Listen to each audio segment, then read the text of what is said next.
Hey, everybody. Welcome to the podcast. My guest today is Dr. Andrew Huberman. Andrew is a neuroscientist. He's a neurobiology professor at Stanford Medical School, a McKnight Foundation and Pew Foundation Fellow, and the founder of Huberman Lab, where he's involved in all kinds of really amazing breakthrough research on brain function, brain plasticity, and brain regeneration. His work has been published in top journals like Nature. He's been featured in publications like Time, Scientific American, the BBC, and he's here today to discuss the brain, to discuss growth mindset, how to focus, how to navigate these stressful times, and many other subjects. It's an incredible conversation. I think you guys are going to enjoy it. I appreciate you watching. Make sure to hit that subscribe button, and without further ado, this is me and Dr. Andrew Huberman.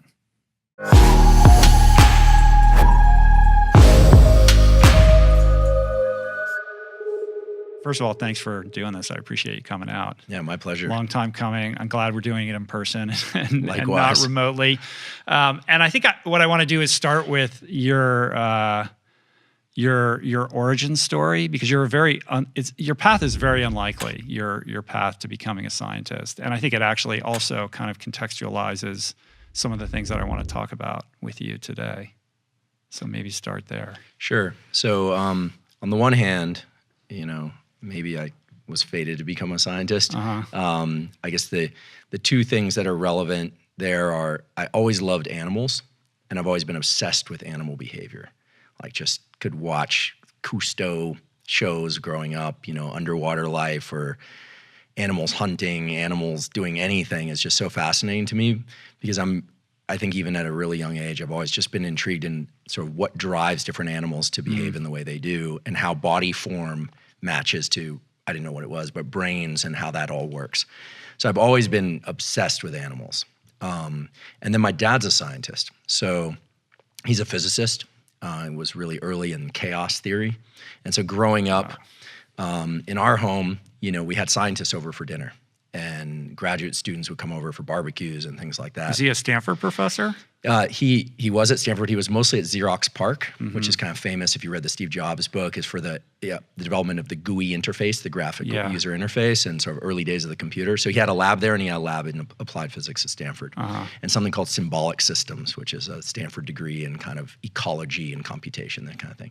So I grew up in this family where science was very prominent, and we had lots of discussions in our home that I would overhear and I didn't understand about physics. And we'd spend summers at the Aspen Center for Physics, which was like good times. Yeah. As So, a kid. and we were, and to be clear, you hear the word Aspen, we were a middle-class family, but they have this Aspen Center for Physics. So the Feynman, Richard Feynman was there, Murray Gell-Mann, like all these luminaries of physics, Peter Kaus. And my dad was really good at telling me the stories about these guys, and then I'd always want to meet them. And it was mostly guys back then. There weren't many women in physics. So I was kind of immersed in science from a young age. But right about age 13, my parents split up, and he moved overseas. He moved to Denmark, and my mom was really struggling with the breakup. And I wasn't in contact with him anymore. So I had this really unusual childhood where, we didn't talk about sports, we talked about science. And I had this close relationship with science and the people around science. But then all of a sudden, the structure around family, instead of dinners together every night, it was just like me and my mom. And I was an adolescent, and I was hitting puberty. So, there was bound to be some shifts in my world landscape and internal landscape anyway. But basically what happened was I stopped really paying attention to school, and I got really heavily into skateboarding and kind of punk rock music. And I found my pack or my community through like a pack and community of kids that also just were kind of parentless. So this was like late 80s, early 90s. Yeah. And so at a pretty young age, I started I grew up in Palo Alto. I was actually born at Stanford Hospital. And started taking the 7F bus up to San Francisco and hanging around in Embarcadero. For the skateboarders out there, the listeners, this is the now famous EMB crowd. So this was the birth of a huge movement of skateboarders that became professionals. So you'd see the young Danny Way would come through town, and you had Rob Dyrdek, I remember when he came through. So all these names that eventually became popular during the kind of X Games era, but at that time it was really underground. And so it was this pack of maybe 100 guys, And it was run like a little city, and it was chaos. It was like there was fights, and there was drinking, and there was lawlessness. There was also a lot of amazing skateboarding. Yeah. And there were a lot of amazing people. And there were some older guys, like one in particular, a very famous skateboarder is this kid, Mike Carroll. His older brother was kind of like the older brother to everybody, kind of kept us all in check. So it had its own unique organization. And it's actually interesting because the same thing was happening at that time in Washington Square Park in New York and at Love Park in Philadelphia. There were all these like communities of kids that were basically parentless. And so in that time, I saw some interesting things. First of all, I learned what it was to be parentless. Growing up in Palo Alto, it was like soccer games and AYSO and, you know, swim club. And all of a sudden I realized, you know, I don't have to be home at any particular time, or, you know, none of these kids are going to school. And so it was a kind of big group of truants. And it was interesting because it gave me a perspective that I had never had in Palo Alto. And I was drifting further and further away from any kind of academic rigor. Right. I think I would go to school every once in a while. What's mom doing? Does she have any idea that you're going up to the city every day? So she was totally checked out. Wow. You know, I think she was just devastated by a bunch of things that were happening. And she lapsed into a pretty serious depression. And then in that community, what was interesting is I started seeing that, you know, some guys were clearly fated to becoming professional skateboarders. They were really good at it. I just want to say, for full disclosure, I was not particularly good. I kept getting injured. I was not fated to be, you know, exceptional or very good at it. But I love the camaraderie and I love the community. But I also noticed that, you know, some people were drinking all day and other people got into hard drugs, and people started to, you know, some of the dysfunction really started to show up. Yeah, the fracture. Yeah, the fracture begins. Yeah, exactly. Yeah. And so, and I started seeing that a lot more violence. You know, people started getting their girlfriends pregnant. They didn't have money to support those kids. You know, it started becoming apparent to me that there was a lot of dysfunction as well as a lot of incredible people in that community. And so, about that time, I got a girlfriend. And the other thing was I got removed from high school. So I went to kind of the famed / infamous high school in Palo Alto, Gunn High School. Oh, you went to Gunn? I went to Gunn, which is famous because it's one of the most academically rigorous schools in the, you know, country, maybe the planet. People move to the area just to send their kids there. But it also has this very complicated reputation as the highest suicide rate of any school in the country. The New York Times has written about this. So, you know, I would come to school every once in a while, but I could tell you far more about the curbs in the front of the Gunn High School parking lot than I could about anything that I learned at Gunn. Yeah. So when they say you were removed, I mean, you were expelled. No, basically they just said you need to either start coming to school or, you know, you're done. So I got shifted to another high school, and that was the same story. It was a mess. It just fell apart. And so at one point, I was brought in, I have a kind of vague recollection of this, but I was brought in to have a discussion with a school counselor. And I don't think I've ever told this story before. And there was someone sitting in the corner. This guy was sitting in the corner, and he didn't introduce himself. And pretty soon I realized, I was like, I think they're going to take me away. Like I started to realize, because they realized my mom wasn't really able to control me, wasn't really in a place to support me.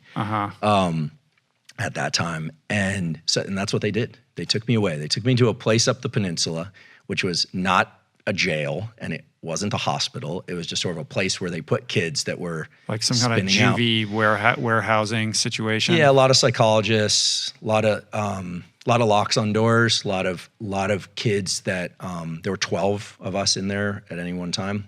It was locked down. And the first night there, I remember I had a roommate who was like really into cutting on himself, that kind of thing. And he told me, he's like, look, if you just do what they say here, you'll be out of here in like a month. And if you don't, you're gonna be here a very long time. And I remember being pretty frightened for the first time. And at that point, I was like, oh my goodness, like, this is bad. You know, like this is bad. I'm a long way. It's so hard for me to imagine, I know. And this given, you know, who you are and what you do now. I know. And, you know, and it was literally like the kind of one phone call a day kind of thing. So actually I was skateboarding for a company in San Francisco. I think they put me on out of sympathy. And I called this guy up and I said, look, they locked me up. I don't know what to do. Can you help me? And I'll never forget, I want to say his name. He goes, you're the most normal guy I know. He's like least likely of that crowd for that to happen. So in any event, I was permitted to go back to school eventually, provided that I went to therapy. And so I started going to weekly therapy, which in the early 90s was kind of a weird thing. You wouldn't admit it to your friends. But so we'd skateboard around Stanford campus. I was doing my thing. And then twice a week, I would go in and see this therapist. He's a remarkable guy because he had deep training in the mind, right? And we started talking about what was going on. And he really picked up on the fact that there was essentially no structure, no home life for me, but that I had a strong drive and I was really interested in learning. I mean, I was enthusiastic and motivated enough to, skateboard as hard as I could, even though I wasn't going to go anywhere with it. So at that point, and the fact that I had a girlfriend, I started looking for something that I could do. And I started, at one point I thought I'd join the fire service because it seemed like the camaraderie was good. At that point I started strengthening my body a bit because I didn't want to keep getting hurt. So I started running, I started lifting weights. A football coach at Gunn actually turned me on to fitness. It's actually an interesting guy. He wrote the script for that movie, Mr. Mom. Do you remember that movie? Oh my God. Yeah. Because his wife bet him that he couldn't do what she could do, which was stay home with the kids. And he was this big, strong football coach. And so he made her a bet and he lost. And so he wrote that script. Michael Keaton played the, so he taught me, he was like, look, you can't even do a pull-up. You need to start doing your pull-ups. You need to start running, and he said the fire service might be good for you. So I was spinning out, but there were people that were willing to kind of, point me in the right direction. So what ended up happening was my high school girlfriend went off to college and I didn't know what I was going to do. So I actually went and I lived in the parking lot outside her dormitory. I just wanted to be near her. She was my family at that point. A college locally or? She was at UC Santa Barbara. Oh, so you drove down and? I just drove down. Wow. I just camped out in the parking lot and I was starting to get into some martial arts and Thai boxing then. So I think I was teaching some Thai boxing, self-defense stuff on campus and doing this kind of thing. And by the end of that year, I realized that I should probably apply to college. So I applied to UCSB and somehow I got in. Lord knows how I got in. I did eventually graduate high school, barely. Got in, and then after a year, I just completely flailed it. I wasn't going to class. I was getting into fights. A lot of that kind of mischief and kind of wildness was still in me.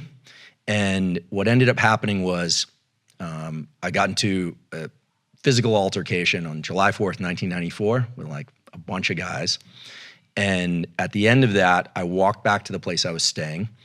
And of course I wasn't paying rent because I had learned in those years, like you can just squat in an empty house. So, it's Isla Vista, California, so I was really running wild and went back and I realized I was like, this picture is really bad. At some point, this isn't going to be like a kid who had some problems. This is going to be truly. It's not cute anymore. It's not cute anymore. No one's going to make excuses about your upbringing or the lack of parenting. It just becomes, you're going to end up being a ward of the state. I mean, it sounds like you were almost a feral animal. Totally feral. Actually, and I have some close friends that's how they refer to me. They're really? Like, feral. And it's funny, even to this day, I mean, I'll get to where this eventually took me, but even to this day, when I go into a home where it's clearly like a loving home where there's kids are happy and there's good food and it's warm and cozy, I always feel this thing like, wow, like amazing. I sort of want to be adopted by them immediately. But I'm 45 years old, so that's not appropriate at this age. What's so interesting, I keep thinking about David Epstein's book, Range. Did you read this book? Which is basically this thesis that some of the most successful people are not, we suspect that, the great talents of the world across all disciplines are the people who discover their passion at an early age and practice it voraciously for many, many, many years. But in fact, it's people more like yourself who've dabbled in all different kinds of things, who end up being ultimately, the most proficient at their selected skill set. And when I look at your experience, I see trauma, I see adventure, I see, all these obstacles that you had to face and overcome and manage on your own, essentially, right? And all of those really inform perfectly the things that you're interested in and what you explore today in your lab. Yeah, it really did. I think that I'm so grateful for those years. I wouldn't wish them on any kid, because I think having a secure, loving environment at home is so key. And, I should say about a third of the kids that I grew up with in that environment, that whole skateboarding punk rock culture, about a third have gone on to found companies or professional skateboarders. About a third just kind of drifted off, and about a third are dead or incarcerated. Yeah. A huge number. And so there's real value in having a support system, that's clear. But it exposed me to all these things like addiction, schizophrenia, rage, like all of these incredible elements. Like I was never really into drinking and drugs. I could drink or not drink. It just wasn't, I wasn't drawn to it. But other people, they took one sip and it was like, that was their thing. Right. It was like the magic elixir for them. And so, I was observing what was happening. And then after that, that July 4th, 94 incident I realized this is it. It's now or never. It really was one of those moments. You hear about those moments, but it was me realizing I'm living in this squat. I've got a pet ferret. My girlfriend's gone. She broke up with me. She was smart enough to break up with me. I'm getting in fights. I'm working at a bagel shop. I can barely make ends meet. And at that point, I just made the decision. I just said, okay, look, I'm not going to be a professional athlete. I think I'm pretty good at memorizing things. I think I have an interest in people. I'm going to just decide. I just decided to do school. I decided that was the track. So like some people pick the military because it's like if you know what to expect, at least in terms of the passages that you're going to go through. And for me, that was school. And so I had decided to get back in school. I moved into a studio apartment by myself. I quit partying completely. I didn't go to parties. I got really serious about fitness. So I just started running and lifting weights. And I studied. You went like Henry Rollins style. I did. Yeah. I did. That's a lot of self-awareness. People go into the military because on some level, some people do because there's some yearning for having that structure imposed upon their lives. But you constructed that kind of structure for yourself. Yeah, I think I was really afraid. I think I was like, and these days, because my lab studies fear and I get into this whole thing around mindsets, people always ask me like, is it better to do something from a place of love or fear? Like, it depends. And at that point, fear was the best motivator for me. And I just basically worked like crazy. And it's interesting because I didn't have a mentor or someone to bring me to that. But once I started doing that, there was one professor in particular who took note. He was like, oh, you seem really interested in this stuff. And I was like, yeah, because he was teaching me about depression, schizophrenia, neurochemicals. I thought I was totally turned on by the world of neuroscience. It wasn't even called neuroscience back then, but this one guy, Harry Carlisle, he was teaching me about thermal regulation and how the brain works and how receptors in the skin relate to perceptions in the mind. And he also had a deep sensitivity to mental disease. And I'd seen a lot of that. I'd seen a lot of depression and anxiety in my own family. I'd had a friend commit suicide, another friend become schizophrenic. I think he's still walking the Mission District of San Francisco now. Seen some friends become addicts. And so here was someone explaining that there's actually an underlying basis for this. And I just poured myself into it. Is that the same guy who would smoke underneath the vacuum hood and stuff like that, like a bit of an iconoclast? Yeah, he was amazing. So he was a favorite teacher of many students, but if you could get into his lab, then you were kind of one of the chosen ones, I guess. He's like the perfect mentor at the perfect time for you. Yeah, so he used to drink coffee in lab, which you're not supposed to do. He used to smoke cigarettes in lab and in the fume hood, and they used to come and yell at him, and he would do it anyway. And I thought, this guy, he doesn't even know what it is, but he's punk rocker, he doesn't even know. And so, he gave me an opportunity to work in his lab, and then at some point he told me, if you go to graduate school, they'll actually pay you to do science. And what ended up happening at that point was I hit a brick wall because I had a lot of resentment toward my dad. I felt, here's my dad. He was a scientist. He had, left us, all this kind of thing. And I realized if I didn't do this, if I didn't take this opportunity, it was going to be the most foolish thing ever. What am I going to do? Spite my, my parents? Because, I was 20 years old at that point. So I just made the decision. I'm going to get a PhD. I'm going to become a professor. I'm going to get tenure. I'm going to be like this guy. This guy who looked like he had a pretty good life to me. And so that's pretty much how I spent the last 25 years of my life is doing experiments. It worked out. It worked out. I mean, it was a lot of work. I mean, I didn't have the power of concentration. I hadn't read all the good books that gun high school students read growing up. I had to learn how to speak properly. I learned how to think properly and really learn how to commit to something that was very linear and at times was very painful. And I went to some pretty extreme things. I actually used to set a timer and I wouldn't allow myself to get out of the chair until the timer went off. Right. So, and I would experience extreme agitation. But over time, I got pretty good. And now I can do long stints of work without any breaks. And it worked out. You developed that neuroplasticity in your favor, ultimately. Yeah. You were always a reader, though, right?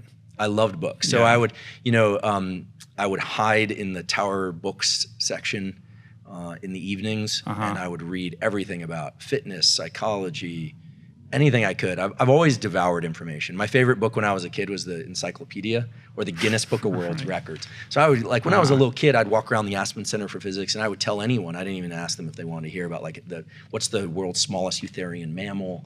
I would it could tell you all these facts that were kind of meaningless at the time, but I've always been fascinated by the inventory of different animals on the planet and their different behaviors. And so, voracious reader, and still now. Yeah, I love information.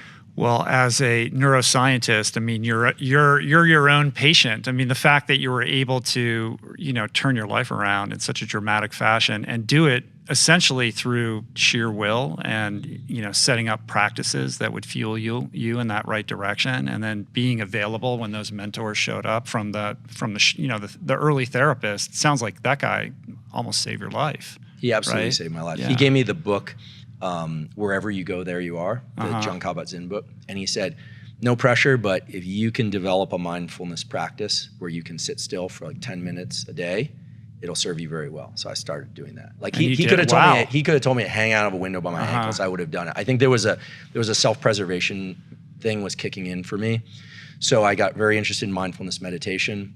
He also, I think, quite smart in saying, look, there's a whole world of psychedelic drugs that are powerful in influencing the mind. He said, if you're going to explore those, wait until your brain has already developed, which I think is a controversial statement in and of itself.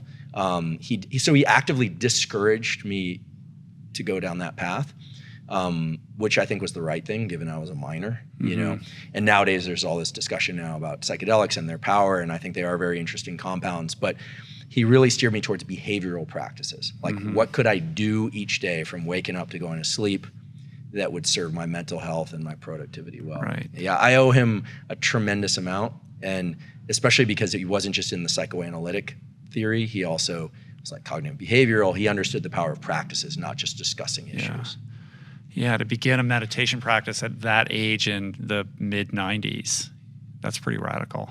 Yeah, I felt it was funny because I thought if I didn't sit in the lotus position, I wasn't doing it properly. Back then there was all this stuff around. It was very mystical. And in my family, because my dad's very conservative and my mom's a little bit more of a free spirit, I was taught that anything that related to hippie culture was doomed to fail and cause problems, and that anything that was related to conservative culture was fated to advance the progress of humanity. Right. And it turned out neither one was true, of course.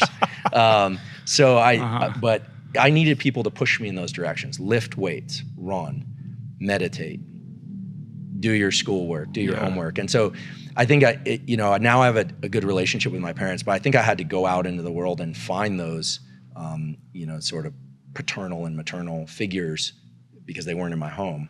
I needed to find those. Do you look back on your upbringing with gratitude? How do you reflect on that experience and how it informs, how you think about what you do now? I'm immensely grateful for it because, where I'm at today is, my lab works on a number of issues related, sort of hardcore neurobiology of regenerating the brain, trying to fix, basically cure blindness and repair visual systems, but also things related to, fear, courage, mindset, stress, anxiety, trauma, et cetera. And the early seed of seeing how science is done definitely gave me an advantage. I won't lie. Seeing how scientists interact and behave and understanding that they are just people, because a lot of what was discussed in my home was about the people, not just the science they do. That really gave me an advantage. And then seeing all that dysfunction and realizing that the human animal is amazing at making plans, at modifying its brain if it wants to. But the human brain and the human animal are also dreadfully bad at doing what's best for us. Right. Because of this, what I think it comes down to is the fact that our reward systems are not designed for things that are just good for us. They're designed for things that optimize the progression of our species, but they will grab onto and ratchet into any behavior that makes us feel good. And so the human brain is really not optimized for making best choices. Right. And so those years of seeing all that dysfunction. I can testify to that. Yeah, it's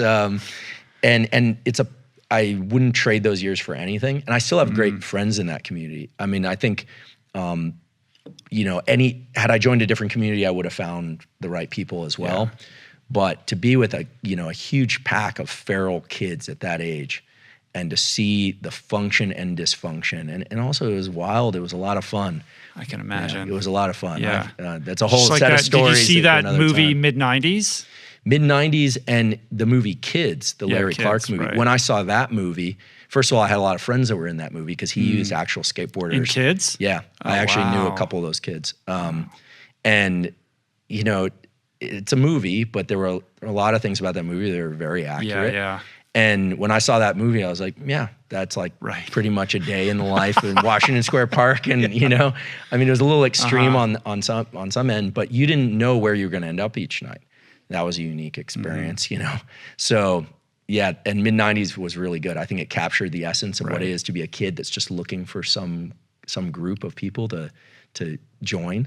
And skateboarding is a unique sport because you get young kids and grown men, and now women and girls do it as well. It didn't happen so much then, but now there are a lot of great, awesome skateboarders that are female, but they're all hanging out together. You wouldn't find that in soccer. You're not going to get little kids playing with grown men. Yeah. So you get exposed to a lot because everyone's at different developmental stages. But yeah, it was an amazing thing. I wouldn't change it for anything. That's cool. Yeah.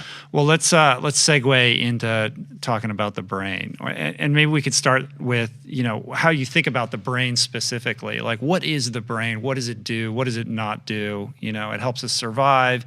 It's our portal into trying to make sense of the world. Like, what's the starting point in the discussion around the brain? Yeah. So the brain and nervous system.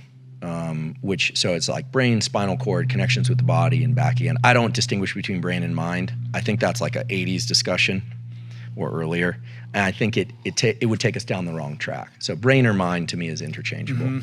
Mind-body is kind of interchangeable because the brain is connected to the body and the body's connected to the brain, right? If I pinprick my hand and it hurts, my brain registers it, where it happens. It's kind of an irrelevant discussion now. I think we really need to just appreciate that the nervous system is designed to orchestrate all the processes in the body, not just thinking and not just behavior. And really can be divided into 5 things. So there's sensation, and sensation is really bound or restricted by the receptors in the body. So receptors in the eye that perceive photons, light energy, receptors in the skin that perceive pressure, touch receptors, smell, taste, hearing, etc. And the interesting thing about sensation and the fact that the nervous system needs to pay attention to sensation is it's non-negotiable. The nervous system of humans is designed to extract physical phenomenon from the universe that are non-negotiable, photons of light. I can't see in the infrared with my eyes, and I can't see ultraviolet light with my eyes, and I can't perceive that because I don't have the receptors for it. So other animals can perceive some of those things, but that leads us to the next thing, which is perception, which is which sensations are you paying attention to? So all the time you're sensing things. Like right now, your feet are sensing the contact with your shoes, but you're not thinking about it until I say that, and then you shift your perception. Right. So perception is like this spotlight. So the brain wants to constantly bring in sensation. It's non-negotiable what's coming in. It's just dependent on your environment. Perception is negotiable. You can control that because I just said shoes and you thought about your feet and there you are. Then there are feelings, which can be a little bit nebulous, but feelings are a link between our emotion and it generally invokes the body, sensations in the body and concepts in the mind of what those sensations are about. That's really what emotions are. Animals definitely experience them. I'm kind of appalled to think that 10 years ago, people were like, do animals have emotions? Of course they have emotions, right? Because those are bodily sensations merged with some perception. So of course they do. And then there's thoughts. And thoughts are interesting because thoughts happen spontaneously. Think about like a web browser that's constantly giving you pop-ups. But thoughts can also be deliberate. So you and I can decide right now that we're going to think about a plan for something. or we're going to think about what's going on in the world. So thoughts happen spontaneously and they can be deliberate. And then the final thing is behaviors and action. So the nervous system is responsible for sensation, perception, feelings, thoughts, and behaviors. And what's interesting, you start to think about that as you're like, okay, that's a lot. But what is the nervous system really trying to accomplish? Like on any given day or at any moment, what's it trying to accomplish? And it's really trying to accomplish one thing, which is to take perceptions of the outside world and merge those with perceptions of the inside world, what we call interoception, and to link those in a way that's operating on our environment in the appropriate way. So what do I mean by that? So if I'm feeling anxious and I'm in a very calm environment, I'm going to perceive that rapid heart rate and kind of feeling of agitation in my body as inappropriate for the moment, right? And my goal then as an organism is to adjust my level of what they call autonomic arousal or alertness down. If I'm at a great party or I'm at a wedding or it's a celebration or I'm at a protest or, then I might feel that my level of alertness is appropriate for my environment. So the nervous system is in this constant dynamic interaction with the outside world and trying to figure that out. One way that this can be kind of conceptualized is there's an emerging idea that's kind of interesting about impatience. So we've all had the feeling of being impatient. Some people are far more patient than others. But if you've ever been in line at the store and you feel like something's going very slowly, the person in front of you is taking a long time, they're doing some returns, and you're getting kind of impatient, maybe you're breathing in a mask, and you're like, ugh, like what's the idea is that if you're getting a certain frequency of pulses from your body, and if those pulses are coming in quickly, like you're perceiving yourself, that interoception quickly, it's like pulse, pulse, pulse, pulse. You're going to be more geared towards your internal representation. And then you're seeing what's going on in the outside world, and it seems like it's going very slowly. But there are other times when you're in line at the store, someone's getting some returns and you're texting on your phone, or you've had a great day, you've had a great run, your family's in great shape, and you're fine. Why? Well, the frequency of those pulses, that interoception, is matched pretty well to your outside environment.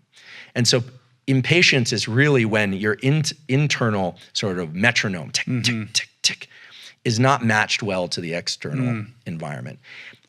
There are other times when you're feeling like your internal metronome is tick, tick, tick, and you've got a million things coming at you through email or text, and you've got a bunch of things, and you're feeling overwhelmed and tired.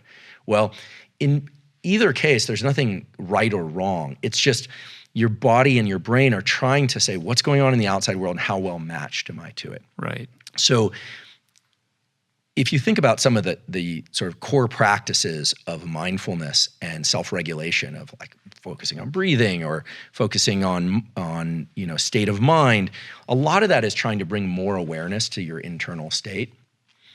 But what our brain is normally doing when our eyes are open and we're interacting in the world is we're constantly trying to update our internal state to match external demands of the world.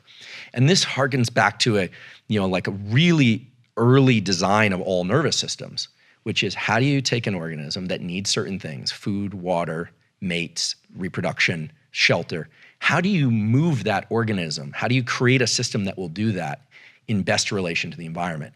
And so what Mother Nature has done is designed a series of systems. Let's just take agitation and stress for one. If an animal or a human is very thirsty, you feel kind of agitated, you might get up and get a drink of water. If you're very thirsty, it can put you into a state of panic. If you're extremely thirsty and water is a limited resource, you might even resort to violence to get it, or negotiation of some sort that you wouldn't if you were calmer. So the stress and agitation were designed to actually mobilize the body to take us in the direction of something that's adaptive. So you can start to see these kind of core elements of what the brain and nervous system do: sensation, perception, feeling, thought, and action. And this constant challenge of trying to match our internal state to the external real estate, the outside world. And you start to see that the sensations that we call stress or impatience or calm are really the result of those attempts that the nervous system is trying to perform. That's a lot to take in and super interesting. And it it's prompting in me this attempt to try to wrap my head around what within the brain is mutable, which is kind of, what your work is all about, versus what is immutable. Like you were talking about thoughts, like pop-up windows on a browser. Sometimes our brains are just doing what they do, and that there are things that we can do, like mindfulness and breath work and the practices that you're talking about, hypnosis, which is another thing that you're involved in, to help us manage better that process, to kind of take the reins and be more in charge rather than be prey or victim to these kind of things that just occur without our conscious awareness. Mm-hmm. Well, I think that, in terms of value of understanding the nervous system and where it can be steered, it's absolutely clear that the nervous system can change in response to experience.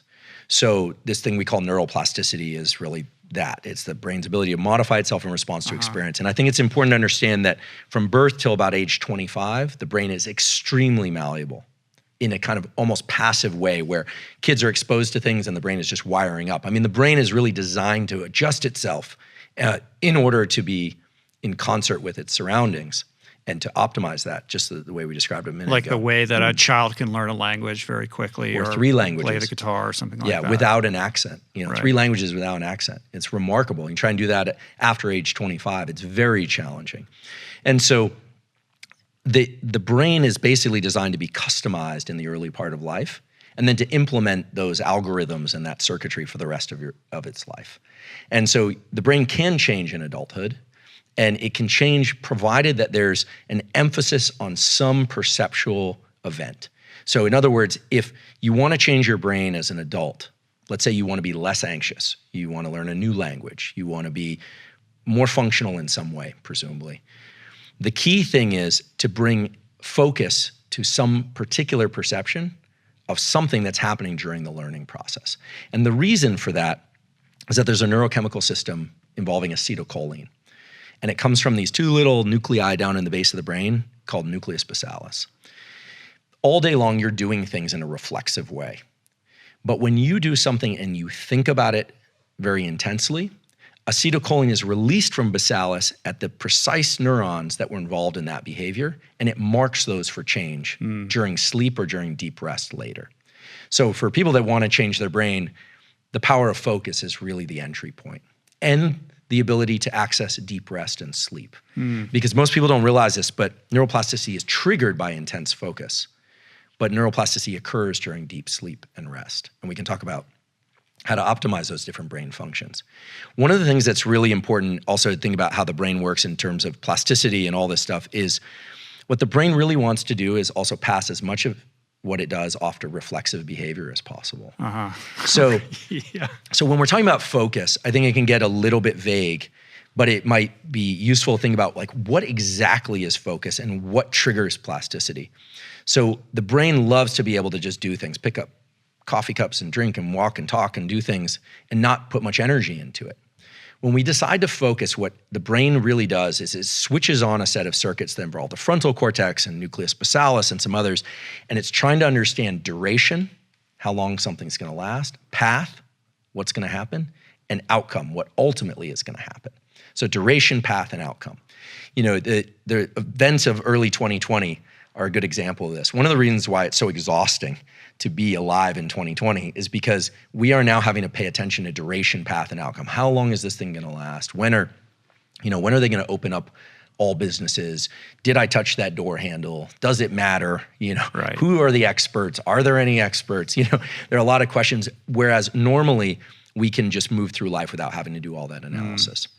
So if it's a simple example like trying to learn a new language or a new motor skill or a new way of conceptualizing something, maybe somebody's in a therapeutic process and they're trying to work through a trauma or something like that, duration, path, and outcome is built into the networks of the brain. We can do that very easily, but it takes work.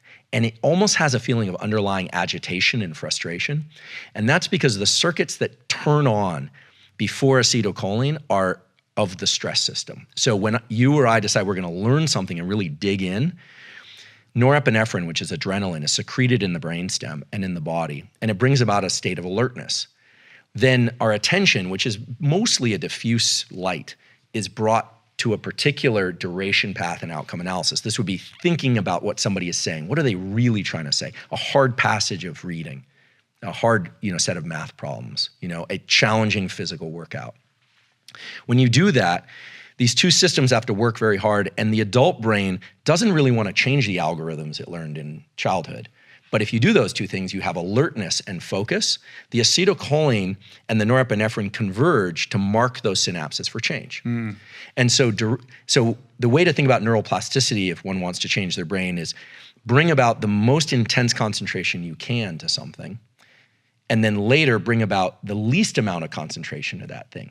So I'll talk about that in a second, but there were some studies that were done at Stanford by a guy named Eric Knudsen that showed that plasticity in the adult brain, any age, can be as robust as it is in childhood, as fast and as dramatic. Wow.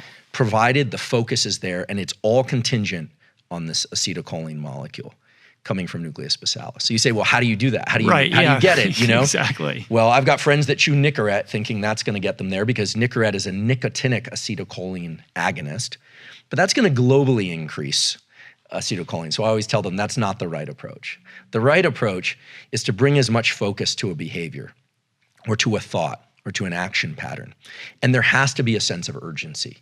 So what Knudsen lab showed, and another lab at UCSF, Mike Merzenich lab showed, is that if there's a serious contingency, like in order to get your ration of food each day, you have to learn this thing, the degree of plasticity is remarkable. Right.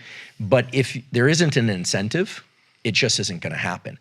So these circuits in the brain that Mother Nature set up are designed to be anchored to a real need. And people always say to me, well, should I do something out of love and a real desire to learn, or should it be out of fear? But either one works. The sense of urgency is just acetylcholine. It's norepinephrine. That's all it is. The brain doesn't have a recognition of whether or not something is pleasurable or not until later. Once you start accomplishing your goal, the reward systems like dopamine start kicking in. But I think if people are interested in modifying their brain for the better, at least some, top contour understanding of how urgency and focus must converge for that to happen can be useful, because I think there's a lot of attention paid to whether or not something feels like flow, or whether or not it's what I call highly desirable states, or whether or not you can eat a plant out of the ground that will magically put your brain into a state of plasticity. And the answer is yes, such plants exist, but what's missing is the focus component. If that work is not done with a particular end goal in mind, you'll get plasticity, but you'll get plasticity in a kind of across the board. It's like learning a little bit of 9 languages all at once is not gonna make you speak coherently in any one of them. So focus is the key. Right. I mean, this idea of flow is so much in the vernacular now. And, my sense is that people are trying to measure their level of engagement against some sort of theoretical idea of what it's like to be in that flow state. And if they're not experiencing it, they feel like they're doing it wrong, or they feel guilty, or they beat themselves up. And for me, a lot of it is just hard work. Like right now, I'm trying to finish this book. And I should have been working on this book for like the last 9 months, right? And I just couldn't get it together. Like, it's a collaborative project, so there's a lot of different people that are involved in this. And they've been working diligently, sort of daily, putting this thing together. And I've just been focusing on the podcast and been unable to immerse myself in this project, because I know from past book projects, when I go all in. Like, the addict in me kicks in, and it's like, it just becomes my universe. And I've been completely paralyzed from taking that on. And so I've dithered away most of the quarantine without being productive on this project. And then about 10 days ago, we had a meeting and we established this deadline at July 10th to turn this thing in. And it was like a switch got flicked and I went all in, and it's all I can think about now. And in fact, everything else feels like extraneous and a distraction. I just want to get back so I can focus on this thing. And 10 days ago, I couldn't get myself into that position. And it's made me think about, like, what is going on in my brain that, it's such a drastic state change. And what did I do to switch that? Well, a deadline was imposed upon me, and whatever happened neurochemically with that set in motion like a chain reaction of events that got me into the chair. And once I began the project, for me, it's all about like momentum, right? It's like getting to the starting line and beginning is so hard. Like, I will just go forever without doing it. and then I'm in, and then I'm all in 110%. And I'm like, why can't I be that person who just worked on it, an hour and a half every day for the last 3 months? Well, I can offer some potential explanations. I can relate. And none of it involves a flow state. Right. It's all hard. Yeah. And, I'm friends with Stephen Kotler. I think flow, and I think the Csikszentmihalyi, who originated this thing of flow, is really interesting. But I say right now, the most we can say about flow mechanistically is backwards, it spells wolf. We don't really understand flow. Now, people have come up with these theories. It's like hyperfrontality. I haven't seen the data, and I'm not picking on anybody. I'm putting that out there as a prompt for people to discover this. I think that, and to work on it. I think it's a really interesting, highly desirable state, but I think we need to get comfortable as a culture in trying to understand our species and how we work, that the early stages of hard work and focus are going to feel like agitation, stress, and confusion, because that's the norepinephrine and adrenaline system kicking in. None of us would expect to walk into the gym and do our PR lift, or a performer go do something without warming up. The brain also needs to warm up and start to hone in which circuits are going to be active. And it's unreasonable for us to think, oh, I've got an hour, I'm going to plop down and write beautifully for an hour, my best work. We need to accept that there's a period of agitation and stress that accompanies the dropping into these highly concentrated states. Now, in terms of the reward that accompanies the feeling that we're funneling into that groove of being productive in one regime, like for you writing this book, the dopamine system is really important to understand. So we've talked about norepinephrine kind of gets you going. Acetylcholine is the spotlight of attention. The dopamine system is Mother Nature's hardwired ancient system in all animals, including humans, to put us on the right path. Now, a lot of people talk about dopamine as this thing that you get when you publish the book, or when you get the book deal, or when something wonderful happens, like your child's born. And that's true. But dopamine's main role is to be released anytime you achieve a milestone or you think you're on the right path. And when the dopamine system is tethered to a particular pattern of focus, remember duration, path, and outcome. So it's like, okay, you sit down, maybe you don't get much text out, but then the next day you get 800 words of really solid text and you feel good. You're like, I'm into this. What does that dopamine system do? The dopamine system takes the norepinephrine, which is normally rate limiting, like at some point, there's so much norepinephrine that you quit, and we can talk about that. It's actually the substrate for quitting. Dopamine can push that adrenaline back down, and give you more room, more space to do duration, path, and outcome work, highly focused work. And I'm making duration, path, outcome synonymous with highly focused work. Why would this happen? So let's think about an animal. Let's think about a deer that wakes up and is thirsty, and it's wandering out looking for water. That animal needs water. It doesn't know that it needs water. It experiences agitation, the same way that a baby feels agitation when it wants food, but it doesn't know it needs food. It just feels agitation and cries, and a caretaker comes, hopefully. That deer is now foraging for something that it needs. And let's say it smells water, because deer can actually do that, and arrives at a stream and takes a sip of water. There's dopamine release then that puts it on a path to maybe a larger lake or something of that sort, or to be able to go achieve food. So when we are on the right path and we hit a milestone, dopamine is released, and it tends to tighten our focus more for that activity.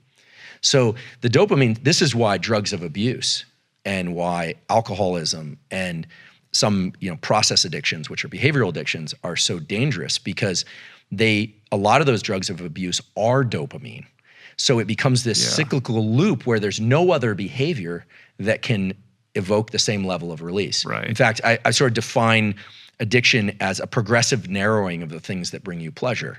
And I say that because it really is the way that the dopamine system works. Normally, the dopamine system is designed to be generic. It's designed to get me to do lots of things, social interactions, work, exercise, all those things. Just like the stress system is designed to get me out of bed in the morning, a cortisol pulse is what gets me out of bed in the morning. It's also what led me to pursue a career in science out of fear initially, and eventually pleasure. So the dopamine system is tethered to those states of focus. And it's what Mother Nature designed so that the neuroplasticity would occur and you would want to continue those behaviors again in the future. That deer needs to know and remember and create a memory, not just of where that stream is, but the process of, oh, when I feel that agitation, I'm going to get up and go down this particular path. Right. And so people think of the dopamine system as this kind of like catch-all for reward. Oh, you get likes on Instagram and it makes you feel good. That's not really how it works. And the important thing to understand is when you start getting a convergence of norepinephrine, so that level of agitation, duration path outcome, acetylcholine, and dopamine, now you're starting to wire in the behaviors that make people really good at certain things. Now, in a functional view of this, so not addiction, what this means is that for any of us, success in any endeavor is very closely related to how much focus we can bring to that endeavor. And the reward system, you start to realize, is entirely internal. No one's coming along and cramming dopamine in your ear or dripping it in your brain. It's all internal. And this starts to bring us into the kind of like discussion around mindsets. Because so my colleague Carol Dweck, who popularized this theme, growth mindset, it's again a very misunderstood concept. It's the idea that we can change, so that's built into that. But the discovery of growth mindset was of these kids that actually really enjoyed doing problem sets that they knew they couldn't get right. But for them, they would get this like dopamine release from just focusing on the problem. They liked doing puzzles they couldn't get right. It sounds crazy, but inevitably those kids are very good at puzzles and very good at math and these kinds of things. So growth mindset is, I believe, if it's sort of a neuroscience lens on growth mindset, would be that the agitation and stress that you feel at the beginning of something and when you're trying to lean into it and you can't focus is just a recognized gate. You have to pass that through that gate to get to the focus component. And then if you can reward the effort process, you really start to feel joy and low levels of excitement in the effort process. That's that buffering of adrenaline. That's that feeling like, yes, I've got a lot of adrenaline in my system, but I'm on the right path. It feels good to walk up this hill, so to speak. And when you start to bring those neural circuits together, you really start to create a whole set of circuits that are designed to be exported to any behavior you want. So if it's writing a book, great. If it's podcasting, great. If it's building a business, great. If it's building a terrific relationship, great. Then the circuits that Mother Nature has designed are incredibly generic so that we could adapt to whatever it is that we need to do. And I think the misunderstanding around how these circuits work has led to this idea that there's some secret entry point, maybe marked flow on the door, and there's a trampoline up to that door, and you just open that door and you're gonna be in it. Right. And nothing could be further from the truth. And anyone who's done well in any career or athletic pursuit knows this, but unfortunately, there's a kind of obsession with the idea that it's all supposed to feel good. And it does feel good, but there's a whole staircase in which it feels kind of lousy. Yeah, I mean, the feel-good aspect of that experience is very subtle. And I think, in a kind of global way, what you're talking about is falling in love with the process. Like you have to push this gate open, which might require, more effort than you're comfortable with. But once you push through, it is about, the daily rigor and the tiny wins that you get from that, rather than, it's easy to, you set a goal, but that goal becomes very abstract, right? And it's those tiny little things that you're getting done every day that bring you that internal satisfaction that are like calibrating that plasticity. Is that what you're saying? Yeah, absolutely. And what's incredible is the extent to which the mind and thoughts, remember earlier we were talking about how thoughts are spontaneous? You can't control them. Negative thoughts, traumatic thoughts, bad thoughts, trying to suppress those is futile. If there's one message I can send people, it's just don't even work at that, but work at the process of introducing thoughts as almost like you would introduce actions, because we can introduce thoughts. And Carol Dweck has talked about this, that positive self-talk is not the same thing as growth mindset, because positive self-talk is almost always linked to the ultimate outcome. If I'm losing badly in something and I tell myself I'm doing great, I know that I'm lying. Yeah, there's no dopamine release from that. And, a lot of the self-help wellness culture of the 80s and 90s was like, it's impossible to be in a bad mood if you're smiling. We wouldn't have any depression on the planet if that's true. There's probably some feedback from the face to the brain, but it's not that simple. But the idea that you can self-reward the effort process is extremely powerful, because what it means is that if you can recognize agitation, stress, and confusion as an entry point to where you eventually want to go, I do think that just that even just mental recognition can allow people to pass through it more easily. They think they're doing something wrong. And then rewarding yourself when you achieve any milestone, like, running to a particular location if you're trying to run a long distance, and then registering that as a partial win. What we know is that the dopamine that's released in response to that suppresses the total amount of adrenaline and gives you more room, more time, more energy to run in the running example. And this is anchored in a real scientific result. So last year there was a paper published that essentially was asking why any human or animal quits at any behavior. Now, certain behaviors, like I can't lift a car, unless it's a very small car. I can't lift a car. But if we're talking about running, or we're talking about long bouts of work, the question is, why do we quit? Like, what is that? And it turns out that every time we exert effort, a certain amount of noradrenaline in the brain is released. And there's a sort of a counter in the brainstem. And at some point, enough noradrenaline is released, and it shuts down cognitive control, deliberate control over the motor circuitry, and we quit. That's it. But the thing that can restore those levels, or can sort of reset those levels lower and give us more gas, more mileage, is dopamine. And it makes perfect sense because our species had to move against very challenging things in nature and in terms of in culture at every stage of our evolution, including now. 2020 is a good example of this. And when a good example would be, if you're really slogging it out and things are miserable, just think like the worst family vacation, everything's a disaster, or a very hard physical event, and someone cracks a joke, you almost immediately feel a sense of relief. You see this in the team that wins the Super Bowl. Both teams slogged it out. You have to believe they were both at max effort the entire game. Look at the team that wins. They have extra energy. They're jumping all over the place. So it can't be physical energy. It can't be glycogen related. It's not ketone related. It's nothing in the body in that sense.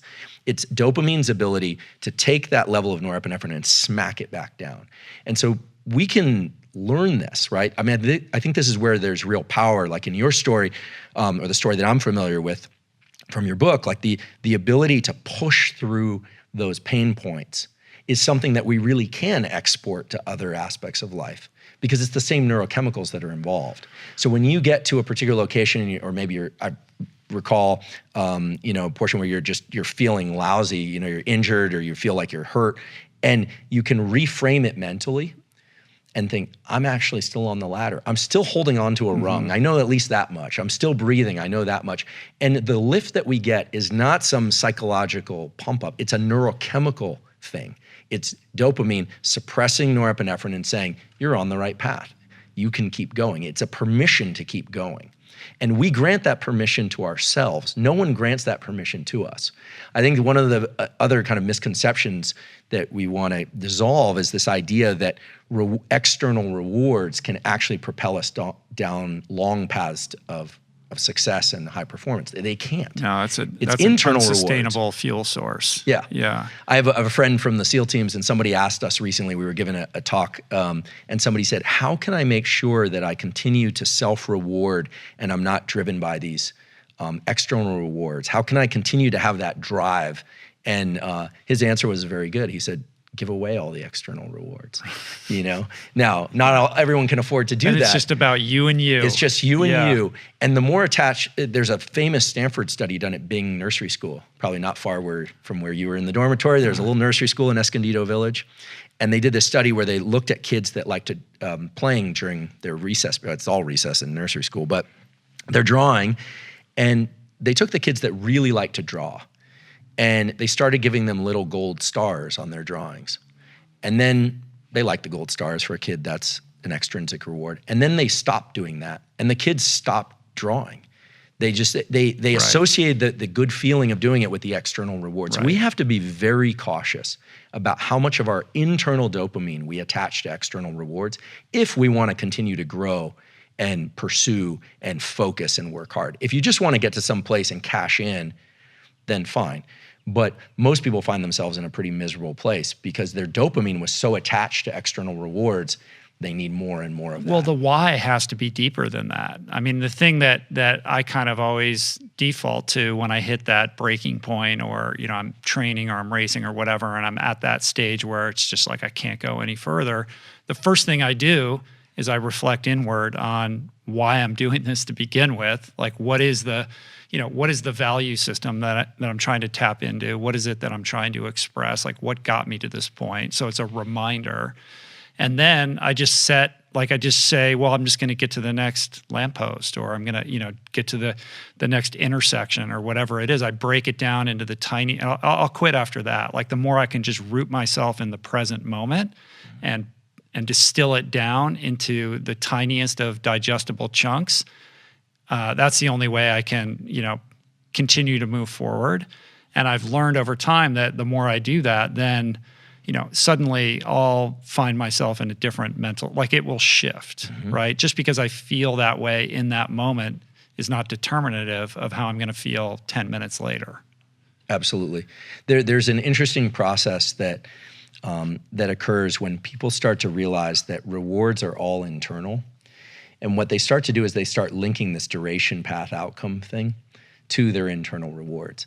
And so, to put this simply, one of the most powerful things that any person can do is to learn to control this idea of duration, path, and outcome, and attach an internal sense of reward, just that you're doing well. To reward yourself mentally, just say, I'm doing well, I'm actually on the right path. To do that inside of the demands that come from the external world, the more often that we can self-reward some aspect of the process, provided it's in the right direction of what we're trying to achieve, the more energy we're going to have for that, the more focus we're going to have for that. And remember, the reason I say energy, I don't throw that around loosely, is that limiting amount of noradrenaline is constantly being kept at bay. You're literally buffering the quit response. And so when people start realizing that if they set the goals inside of the larger goal and self-reward each one of those, they essentially have an infinite amount of energy to pursue those goals. They have an infinite amount of focus to pursue those goals. You see this most in the special operations community and people that are selected essentially for this process. So one of the things that's been intriguing to me, I have some friends from the SEAL teams, and I don't begin to really understand the real work that they do deployed, because I've never done that kind of work. But I've always been intrigued by the selection process, the so-called BUDS process, right? Because carrying logs and getting in cold water and all that, that's not really how the work is. That's really not what the work is about. So the selection process is interesting because everyone shows up fit, motivated, and convinced that they're not going to quit. I mean, I think there might be a couple people that just show up, but everybody is absolutely convinced. And then a very small subset of them make it through.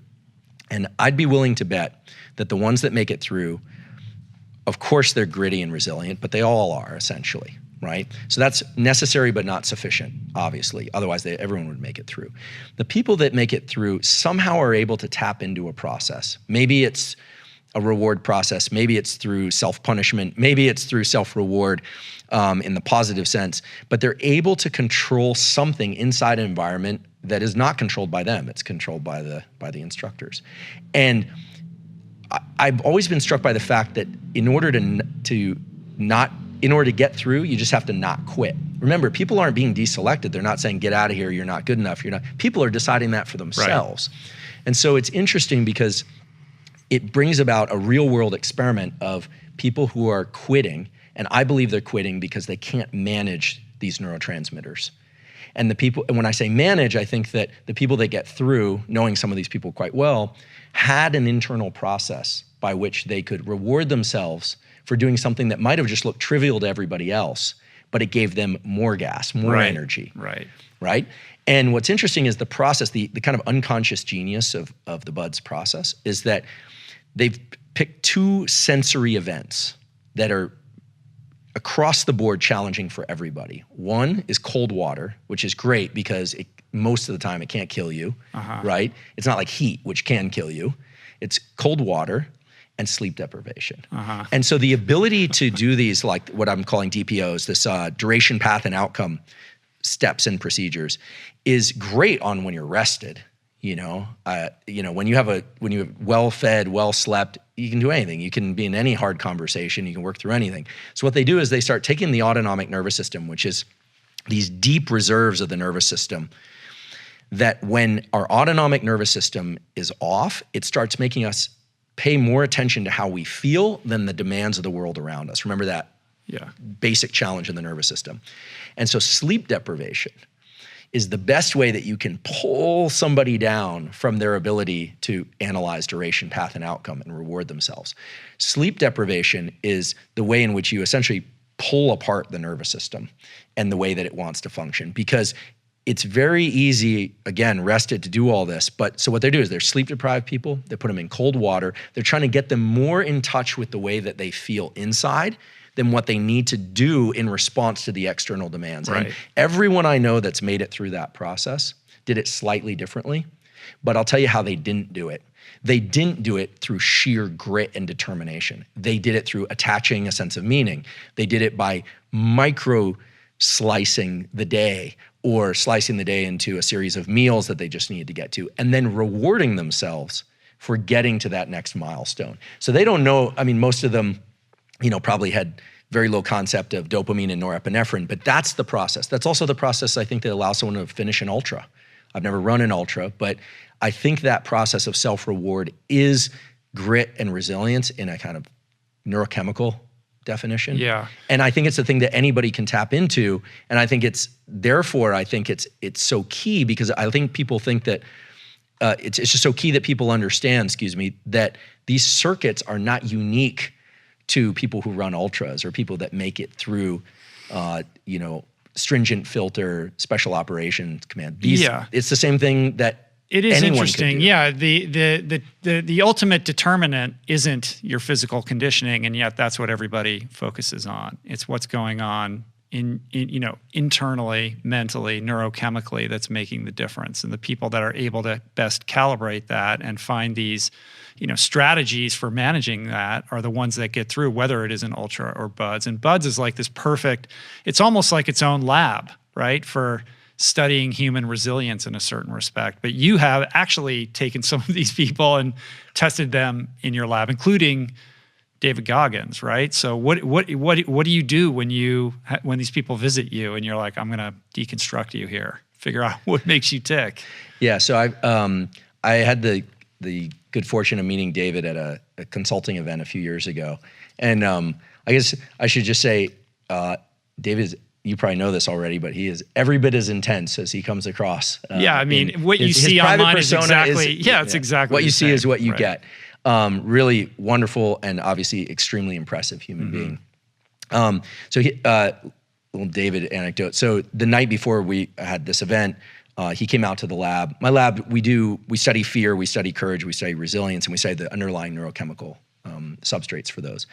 So we had a bunch of guys there, a couple team guys, some other folks, and we bring them in this little room and we do virtual reality there. And one of the things that we use to scare people or to generate a sense of autonomic arousal is this experience of diving with great white sharks, which of course you're not in water in the laboratory, but it's very immersive. And for people that are afraid of sharks, it can be quite scary. Not always, but we also have heights, we have claustrophobia, we got something where you can feel spiders crawling all over your body if you're an arachnophobe. If you have a pain point, we find it.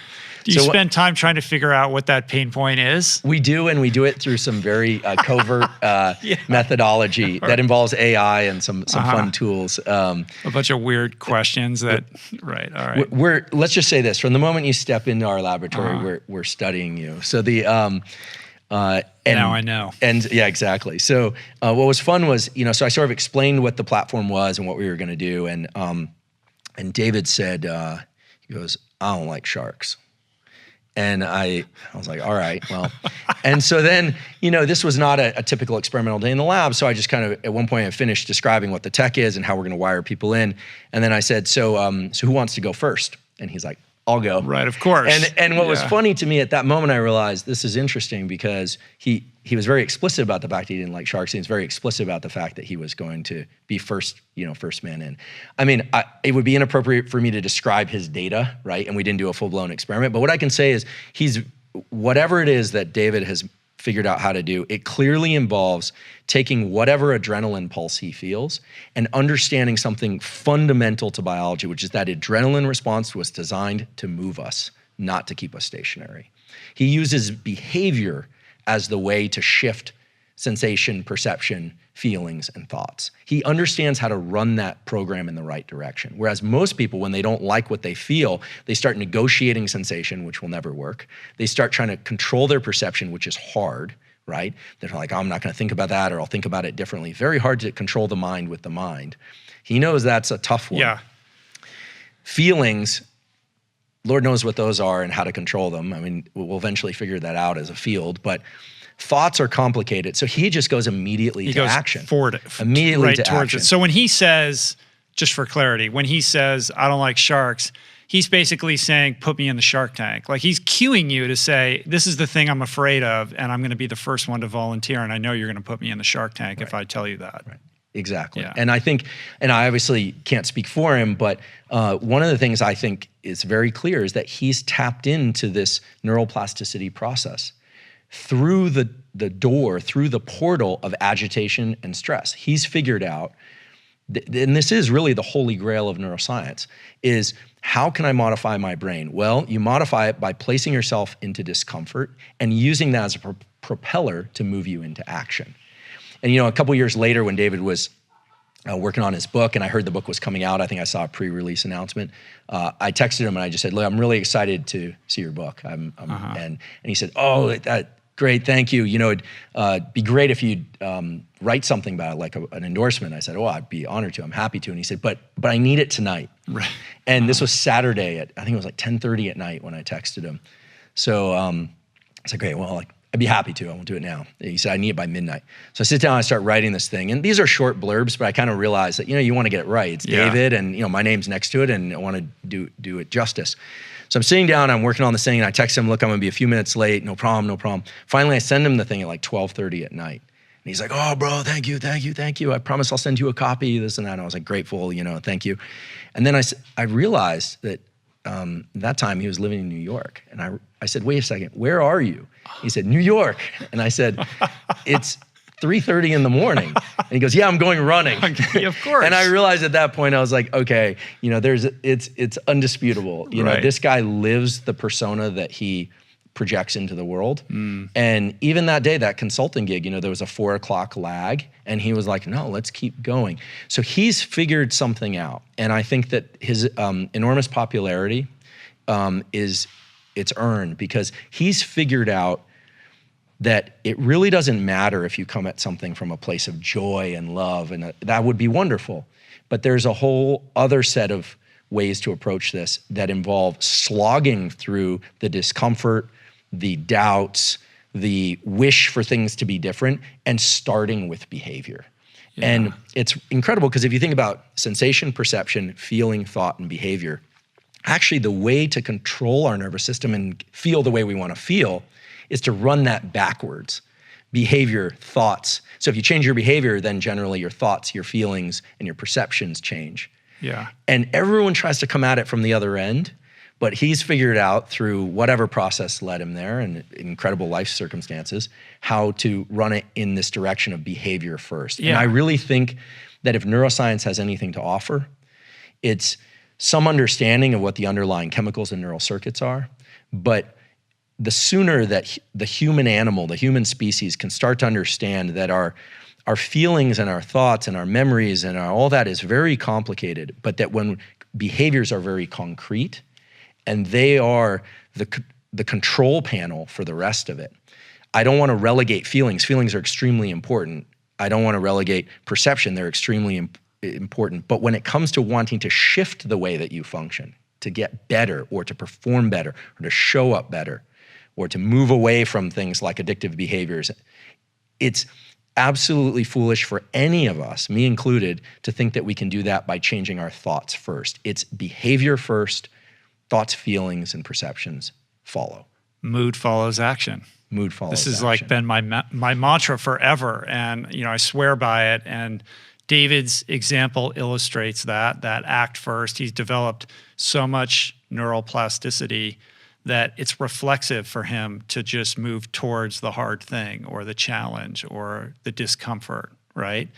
And now the science establishes that this is indeed the case. And yet our programming, our default hardwiring is to put us in this place where we want to ruminate on all this stuff and wait until we feel like doing something before we do it, or check our motivations for it. But anytime I'm in a funk or I want to change my state, I have to move forward. I have to do something with my physical body in order to shake things up and, rearrange whatever's going on mentally. So, and it works every time. It works every time because the brain circuits, meaning sets of connections and chemicals, they're there from birth, they're there your whole life, and they were designed for that. So in 2018, a graduate student in my lab published a paper in Nature showing that in the face of a physical threat, there are three options. You can obviously freeze, you can retreat, or you can move forward.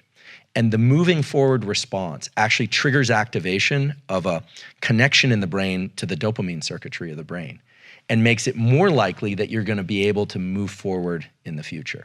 Now, what was interesting to us was that not only is forward action rewarded at a neurochemical level, which then sets you up for more forward action, but the highest level of agitation and stress was associated with moving forward. We always think, well, if I just calm myself enough, I'll be able to move forward. Right. But it's the exact opposite. Yeah. And so people who are paralyzed in fear or that have a hard time initiating, sometimes the key is to raise the level of stress and agitation. This is why deadlines are so effective. Right. This is why fear is so effective. This is why that deer gets up out of its, nice little den and starts to move, because it feels a certain level of agitation. If that agitation isn't high enough, we will not move forward. And so especially in the US, we have a culture in which stress has been created. These ideas around stress is that it's terrible for us, when in fact stress is designed to move us forward towards these action steps that are rewarded, which then move us forward, and so on. So what is the process of combating that, monkey mind that is, running whatever narrative that's keeping you stuck? Like, it's easy to say, like, just move, you got to take the action. Sure. But a lot of people still, despite understanding that, intellectualizing that, are unable to, basically act as if. Yeah, I think we're dealing with two general categories of people who have problems with motivation and focus. And I think we've failed to describe the fact that there are two groups and not one. We think, well, I need to calm myself enough to move forward. I think, and then other people say, well, no, you need to kind of ramp yourself up to move forward. Here's the way I conceptualize it based on the data that I'm aware of. Some people are just hypo-aroused. They're just not motivated enough. And those people would benefit greatly from cultivating practices like superoxygenated breathing. Mm-hmm. So this is something along the lines of like Tumo-type breathing, so rapid, and we look at this in the lab. We're actually running a human study on this now. So 25 or 30 deep breaths through the nose and out through the mouth, then exhaling the breath and holding, learning how to self-generate adrenaline. That's what you're doing when you're doing that. Some version of the Wim Hof technique. Or that's what that is. Brian McKenzie talks about. Right. An ice bath is doing the exact same thing. Stimulating adrenaline response. It actually improves the immune system. There's a published paper on this. Releases adrenaline, which buffers the immune system against infection. But getting good at taking yourself from low energy to higher energy. And then learning how to compress your focus. And I'll talk about the focus thing in a minute. Some people are so agitated, the monkey mind, they got too many things going on and they're thinking, okay, they're trying to sit down and write. I suffer from this. And I'm feeling like, wait, I've also got this person I need to connect with, and I'm kind of being drawn off course by not being able to put the blinders on. For people that have that issue, I think learning how to calm the nervous system is very powerful. And the best way that I know how to do that is based on two studies, one published in Nature, one published in Cell Reports recently, showing that physiological size, there's actually a thing in the literature called physiological size, are one of the fastest ways to bring our overall levels of autonomic arousal down. And a physiological sigh is 2 inhales followed by an extended exhale. So it's like, it's not just a deep breath, it's 2 inhales followed by an exhale, okay? And what that does, and this has been shown several times now in humans, and other species as well, is it dilates the little sacs of the lungs, and that second inhale dilates them a little bit more, and it pulls a little bit of carbon dioxide out of the bloodstream so that when we exhale, we offload the maximum amount of carbon dioxide, and it perfectly adjusts the ratio of carbon dioxide and oxygen in the bloodstream and lungs. And sometimes it only takes one of these double inhale exhales. Sometimes somebody needs to do 2 or 3. But that's the fastest way to bring the autonomic nervous system down. A lot of people need such a tool because I think we talk a lot about meditation and tools for calm, and I can go to Esalen for a weekend and get a massage. I'm going to feel very good. But then when I'm thrown back in real life, I need something that's going to work in real time, what I call a real-time tool. And most people don't know how to control their autonomic nervous system because it's complicated. I can't control my liver function. I can eat, that will calm me, but that has complicated, issues with it too if I'm just eating to calm myself. So the diaphragm is the one skeletal muscle organ that was internally, right? We've got obviously skeletal muscles designed to move things. It's a skeletal muscle organ, unlike the spleen, the liver, the heart, et cetera. It was designed to be moved voluntarily. And these physiological sighs are actually occurring fairly regularly during sleep to adjust our levels of carbon dioxide and oxygen. And there's a recent study showing that in claustrophobia, this is the breathing pattern that people default to try and offload that carbon dioxide. So whereas there are a lot of really interesting breathing techniques, Wim Hof, Brian McKenzie does great work, Patrick McEwen, the Laird and Gabby, the tons of people doing really interesting things out there. My lab has been focused on what are the neural circuits that are designed to achieve particular states that happen to impinge on and capture diaphragm function. And so the reason I think breathing is so powerful is that everyone has a diaphragm, and it's the immediate link to the body. A lot's been made of the vagus nerve, the vagus is the path between the body and mind, but the vagus is very slow. The vagus nerve calming is what you experience when you eat a really rich, carbohydrate-rich meal, or you've had a long day and you put your feet up and you're finally relaxing. It takes minutes to hours to kick in. Whereas the diaphragm is real-time control over your brain state. So the brain knows what the body is doing by how fast the diaphragm is moving. It knows its overall activation state. So when you breathe quickly, those 25 or 30 breaths, the brain says, oh, I must be alert. I'm going to start secreting some noradrenaline. And when you breathe slowly, that level of noradrenaline drops down. So it sounds so simple, but I think it's only in the last 2 or 3 years that my lab and Mark Krasnow's lab at Stanford and other labs elsewhere in the world have started to identify the neurons in the brain that are linked to breathing and how those two things relate to one another. And I think everybody should have a kit of tools that they can use to bring themselves down and ramp themselves up. I'll just say one other thing about focus. So when we're in a high alert state, something very powerful happens that I think partially explains your ability now to drop into this book writing. When there's a certain amount of adrenaline in our system, our pupils dilate. Remember, the eyes are not connected to the brain. Our eyes are actually 2 pieces of central nervous system. They are 2 pieces of brain outside the skull that were designed to control our overall arousal state. And so we can talk about this as it relates to sleep and sleep quality, but when I bring up the level of adrenaline in my body through breathing, or let's say I see a troubling text, or let's just say I just use a very Goggins type approach and just figure out the most painful, inspiring for me reason to do it. It sounds vague because obviously, David, I don't know what goes on in your head, but a tremendous respect for your ability to do this. But he just ratchets himself out of that ditch and puts himself in motion. The pupils dilate. And when that happens, our visual system actually enters something that's a little bit more like portrait mode on our phone. There's a process called accommodation, and your ability to focus on one thing visually actually becomes better, and your ability to see everything else blurs away. And that's the ability to just see that screen of text, or that if you work on pad and paper, to just see that pad and paper. And then as you start writing, what people don't realize is that mental focus follows visual focus. Now, in blind people, it's slightly different. It follows auditory focus. But in most people, your visual focus, as you bring that into really sharp relief, that image of your book, and you stare at it, you're going to feel some agitation and your mind's going to be jumping all over the place. But if you wait just a couple minutes, the rest of the world will disappear. I think this is sort of like the flow state people are looking for. But remember, the gate of entry is one of you have to wade through some sewage before you can swim in clear water. Right. That's the way I always think about it. But the visual focus is what brings the rest of the brain into cognitive focus. And people in the martial arts understand this. You've probably experienced this running when you're feeling exhausted and you can just concentrate on one milestone and get there.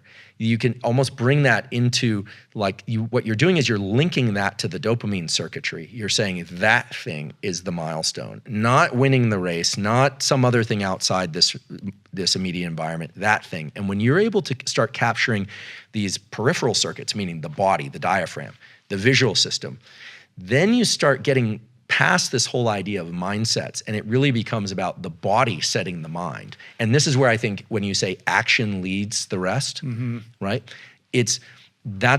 What you're saying is grounded in real neurobiological data.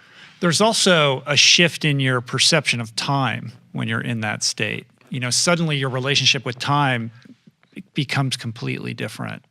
So I'm really glad. I don't know whether and I'm not like, it's easy to say it slows down or it speeds up. To me, it's neither. You're in this weird liminal state where it's almost like it doesn't exist. It's not a relevant vector in your emotional experience. I'm really glad you brought this up because one of my obsessions is time perception. And, having spent the last 20 years or so studying the visual system, what you start to realize is that space, meaning physical space, not outer space, but physical space around you and your time perception are absolutely linked. Mm-hmm. And when our focus is very narrow, time starts to feel thin sliced. So you're right. It's not that it's going fast or slow. It's that you're perceiving more events per unit time. So it's like a metronome that's going faster. When our gaze is dilated, so when we're relaxed, there's actually what happens is the pupil kind of relaxes a bit. It doesn't always get bigger or smaller, but what happens is when we're relaxed, so if you view a horizon, for instance, or you go into what's called panoramic vision, so even though I'm looking at you right now, I can dilate my gaze without moving my head or eyes, so I can see the corners of the room and the ceiling. I can see myself in the environment. When we do that, our perception of time broadens and we feel like we have more time. And what we're doing when we do that focus versus defocus, as I call it, or focal vision versus panoramic vision, is you're toggling on and off the autonomic nervous system for alertness. You're turning on and off that norepinephrine circuit. And so it's conscious control over a brainstem circuit. And this is why I don't like the phrase autonomic, because that means automatic. It's a misnomer. The breathing, I can control my autonomic nervous system. I can breathe. I can control my autonomic nervous system. I can eat a big meal. I can control my autonomic nervous system. I can focus or defocus. And if you really look at the realm of high performance, what you start to realize is people who are very good at their respective sport or career or in the special operations community, what they do, are exceptionally good at turning on and off these systems. So they're highly functional at achieving their milestones, but they're not spending out extra energy. Because when you go into panoramic vision, you start to uncouple this space-time thing and you get some rest and relaxation. The way to think about this is, so we go back to duration, path, and outcome. That's the most stringent high-focus regime for the brain. The way to get better at duration, path, and outcome is to engage in activities that are low duration, path, and outcome, where your brain is not in modes of analyzing duration, path, and outcome. What's the one phase of our life when we're not thinking about duration, path, and outcome at all? Sleep.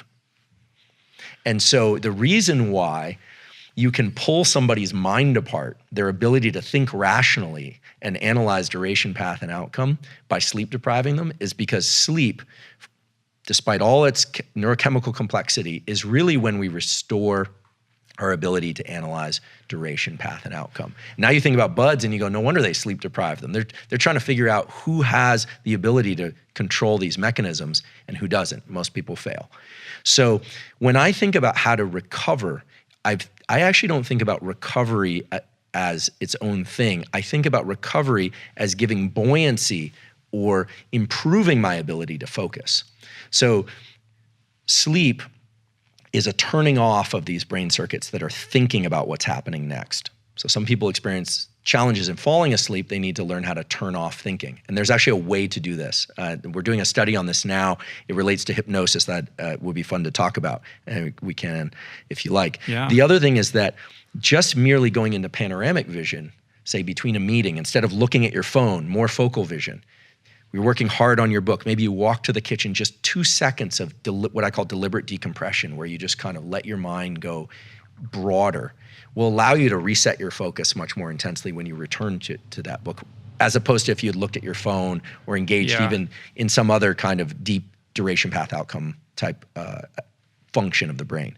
So when you start thinking about meditation, it's also valuable because a lot of meditation involves focusing on your breath. I actually think a lot of people are spending out this ability. They're working too hard in the activities that are designed to reset them.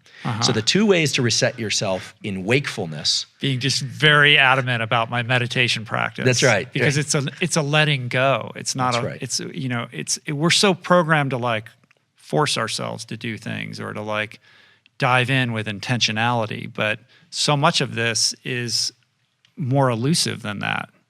I think that we can all do ourselves a great service and perform much better in what we're doing by taking little micro recoveries in the form of dilating our gaze in between meetings, just for a second. Viewing a horizon is the best way to do it because it naturally brings the eyes into defocus. We're doing this in VR because we can control the visual environment completely. When you go into this defocus mode, you turn off that brainstem circuit, you're conserving norepinephrine for your next bout of focus and activity. Otherwise, you're spending it. And the brain doesn't care how you spend it. Doesn't care if it's on Instagram, doesn't care if it's watching the news. But learning how to defocus and then refocus very quickly can get you through a race that you wouldn't otherwise have been able to get through. It saves you energy and it builds energy. The other thing is we talk a lot about sleep, and sleep is extremely important, but there are other modes and brain states that can allow you to recover. One of the ones that I'm a huge proponent of and that my lab has been studying and other labs are studying is what many people call yoga nidra, where I've done yoga nidra a lot. It's a wonderful practice, just lying down and focusing enough of your attention so that you don't fall asleep and enough of your attention on and moving it around so that you're not really concentrating on any one thing. I fall asleep every time. I do too. I do too. But what we know, so I fundamentally disagree respectfully though, with the idea that we can't recover sleep that we've lost. Because what are we really talking about there? For me, it's the ability to perform these duration path outcome analyses. So in my lab, we have people do a cognitive task, and then we place them into these very deep states of relaxation through things that are kind of like yoga nidra. And people can find yoga nidra scripts out there. They're everywhere on YouTube, elsewhere. Or we have them do a hypnosis script. Hypnosis is very similar.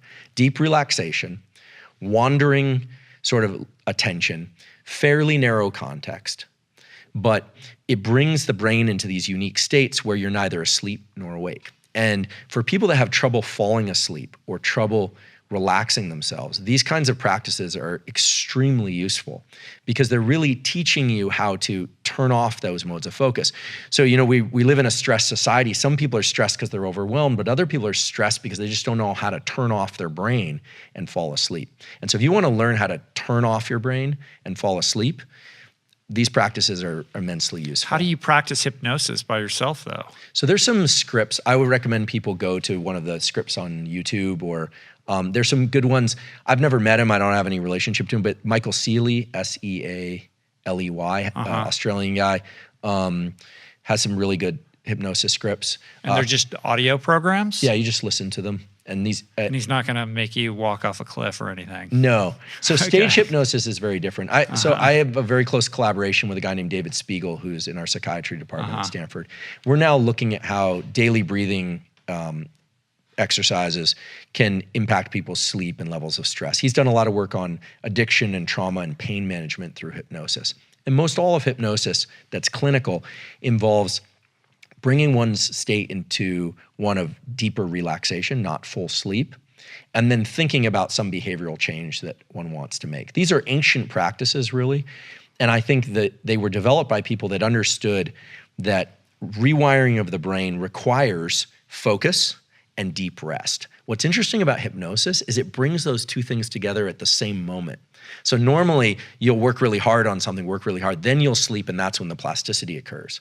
But hypnosis likely accelerates that whole process by having people enter a state of deep relaxation and focus at the same time, and allows those circuits to reshape themselves. And there's some published data from David's lab to support that. That's fascinating. So I think these practices are really useful. And I think that if you want to get better at performing, everyone now knows, thanks to Matt Walker's book and others, like sleep more, sleep better. But what if you have trouble sleeping? Well, or falling asleep? Well, we want to define what that is. Some people have a hard time turning off their thoughts. It's really hard. Remember, you can't do it.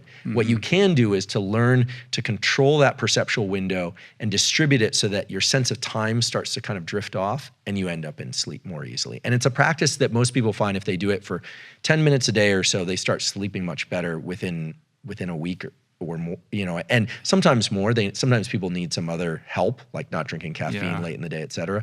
But that brain state of no duration path and outcome analysis is going to be the most restorative, and you can get it in wakefulness too. So taking a walk where you're just letting your mind go is very powerful. And the other thing that's powerful is optic flow. So self-generated optic flow by walking, running, or cycling shifts the brain into a state of relaxation that's not seen when you're stationary. This is well described in the neuroscience literature. For some reason, it's not well described in the wellness literature, but it's a real thing. When you move through space, you're active, there's a natural calming of the brain circuits involved in threat and threat detection. This is the basis for EMDR, eye movement desensitization reprocessing. The lateralized eye movements they have people do in the clinic, that kind of goofy looking thing while they recount a trauma. I've heard you talk about that, to overcome fear and trauma. That lowers stress, and the rationale is that by coupling a low stress state to the recall of the trauma, it's going to allow people to reshape their relationship to the trauma, to tolerate the discomfort. And EMDR, my clinical colleagues tell me, works best for fairly well-defined traumas. It's not going to be like my childhood or a whole series of events, but for single event traumas or a trauma that's repeated but of the same sort, it seems to work best. It's not going to work best to completely reshape all relationships to all traumas, but it does seem to be powerful for a certain set of people. So basically an example would be if you got into a car accident and then you're afraid to get in a car or something like that, right? So you take this person and you submit them to this therapy where they move their eyes back and forth laterally, which seems absurd. Seems goofy. Right? And so this is supposed to help them get over their fear or their blockage? Yeah, so my lab studies vision and we study stress and states of mind. And people used to talk to me about EMDR and ask me about EMDR. And I was like, this is crazy. This sounds like a music genre. This is absurd, right? Or a drug. Makes no sense. Why would moving the eyes from side to side have any impact on states of mind? That's ridiculous. But then what happened was in 2018, 2019, and 2020, 5 quality manuscripts came out in very good journals from groups that were studying eye movements, not studying stress or trauma, that found that these lateralized eye movements, not up and down, but lateralized eye movements, quiet the activity of the amygdala, the limbic structure in the brain that's primarily responsible for threat detection and stress. And I was like, oh my goodness, this thing might actually be real. Then I started to dig into the backstory of this. And there was a woman named Francine Shapiro who came up with this idea, actually walking behind Stanford in the Stanford Hills. She was a therapist, and she figured she had this idea based on the fact that she didn't feel as upset about certain things when she was walking, that this might be useful. And she was smart enough to know that these lateralized eye movements are what reflexively occur anytime we're in optic flow. We don't realize it because they're subconsciously generated and they're very subtle.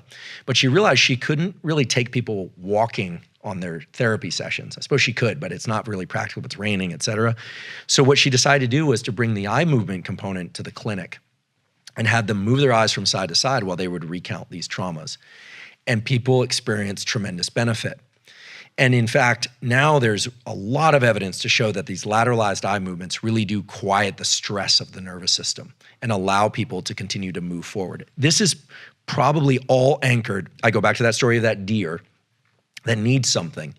And as it's feeling that agitation and gets up and starts moving, the movement feeds back onto the brain to quiet that stress and anxiety so it can be observant of its environment. And that panoramic mode is what we are in when we are in a position to be very situationally aware. When we're stressed, we're going to have soda straw view of the world. Right, on one thing. This relates directly to addiction because I've spent some time at addiction treatment clinics and talking to people in that community. And it's very clear that, of course, there are a huge number of factors that play into why people become addicted and relapse, et cetera. But if you can get at people's ability to control their anxiety and their feelings of peak states and happiness, you don't guarantee, but you help reinforce the possibility that they're going to get sober and stay sober. As an addict gets more tethered to the idea that some substance is the thing they need, the progressive narrowing of the things that bring them pleasure, and everything else kind of falls away like portrait mode on the phone. They're essentially in a state of high stress trying to meet that dopamine need all the time, and they don't see other possibilities. The reason I mention not just stress and treating stress to get at addiction, but also pleasure is that we've also seen this. When do people relapse? When they're feeling really good. When they're feeling really lousy and stressed, and when they're feeling really good. Yeah. They've been sober for 5 years. We hear about this in the news, usually from celebrity examples. People have been doing great. All of a sudden, they're back in treatment. And you're like, what happened? Well, what happened was the dopamine circuit from other things, maybe a great life event or things are going well, or stress, the loss of a job, everything crashing, puts our visual system and the rest of our brain into a myopia. We literally become nearsighted, and the dopamine system says, that's the only thing that's going to get me out of the mode that I'm in. They literally don't see the other possibilities. So some of the work that I'm starting to get involved in now is to try and inform the addiction treatment community, the trauma community, that there are ways to use action in the body to move people out of states of myopia, nearsightedness, and this is kind of a cognitive nearsightedness, and allow them to start parsing their time perception differently. It goes right back to time perception. When an addict needs something, their sense of time is fixed to the retrieval of that thing or the reaching that thing. And then when they can dilate their sense of time, they realize they have time for other options. But until you can dilate that, there's really no chance, frankly. You can't find a way in. You can't find a way. You can tell somebody you're going to lose your kids and they'll do it anyway. And that just tells us we need another route to it. And so one of the things I think is powerful is to think about how can we leverage the visual system? How can we leverage the diaphragm system? In the same way that you would tell somebody who's has cancer or needs a surgery of a certain sort, like we need to leverage certain technologies. Well, we need to leverage certain inborn technologies of respiration and vision to be able to access states of mind that will allow us to make better choices. For the addict in that really nearsighted view, fixated, there is no other choice. And I think those early years of skateboarding and being, feral, it showed me that the people I knew that became addicts, and frankly, I know some adults who have become addicts, even who have very quote unquote functional lives. It wasn't just them. Those people, we like to think they're making a bad choice, and they're making a bad decision. It's unclear to me whether or not they have a choice in those highly myopic states of mind. And so what we need to do is we need to dilate their perception of the world around them. We need to dilate their perception of time. They need to learn how to relax themselves so they can actually see other options.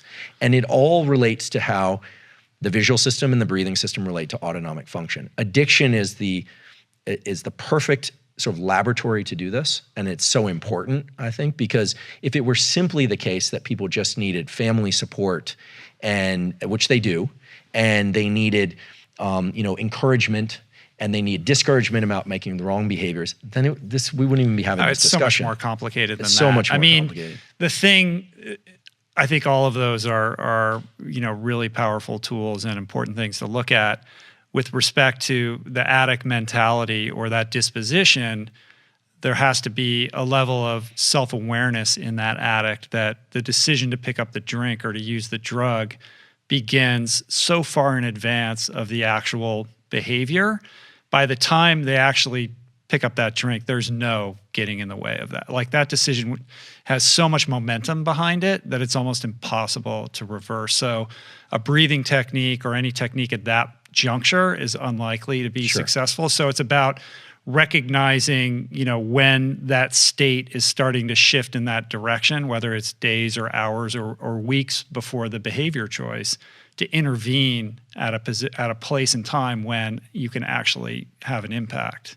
I agree. I think that it's always an uphill battle with addiction, at least at first. But even, just given the numbers on relapse, I think what was it that someone once told me? I don't know if this is actually true, but for most people, but he said, a recovered addict told me, that every day he tells himself, no matter how far I drive, I'm always the same distance from the ditch. Yeah. The addiction community has There's so many awesome. There's so many great takeaways from it.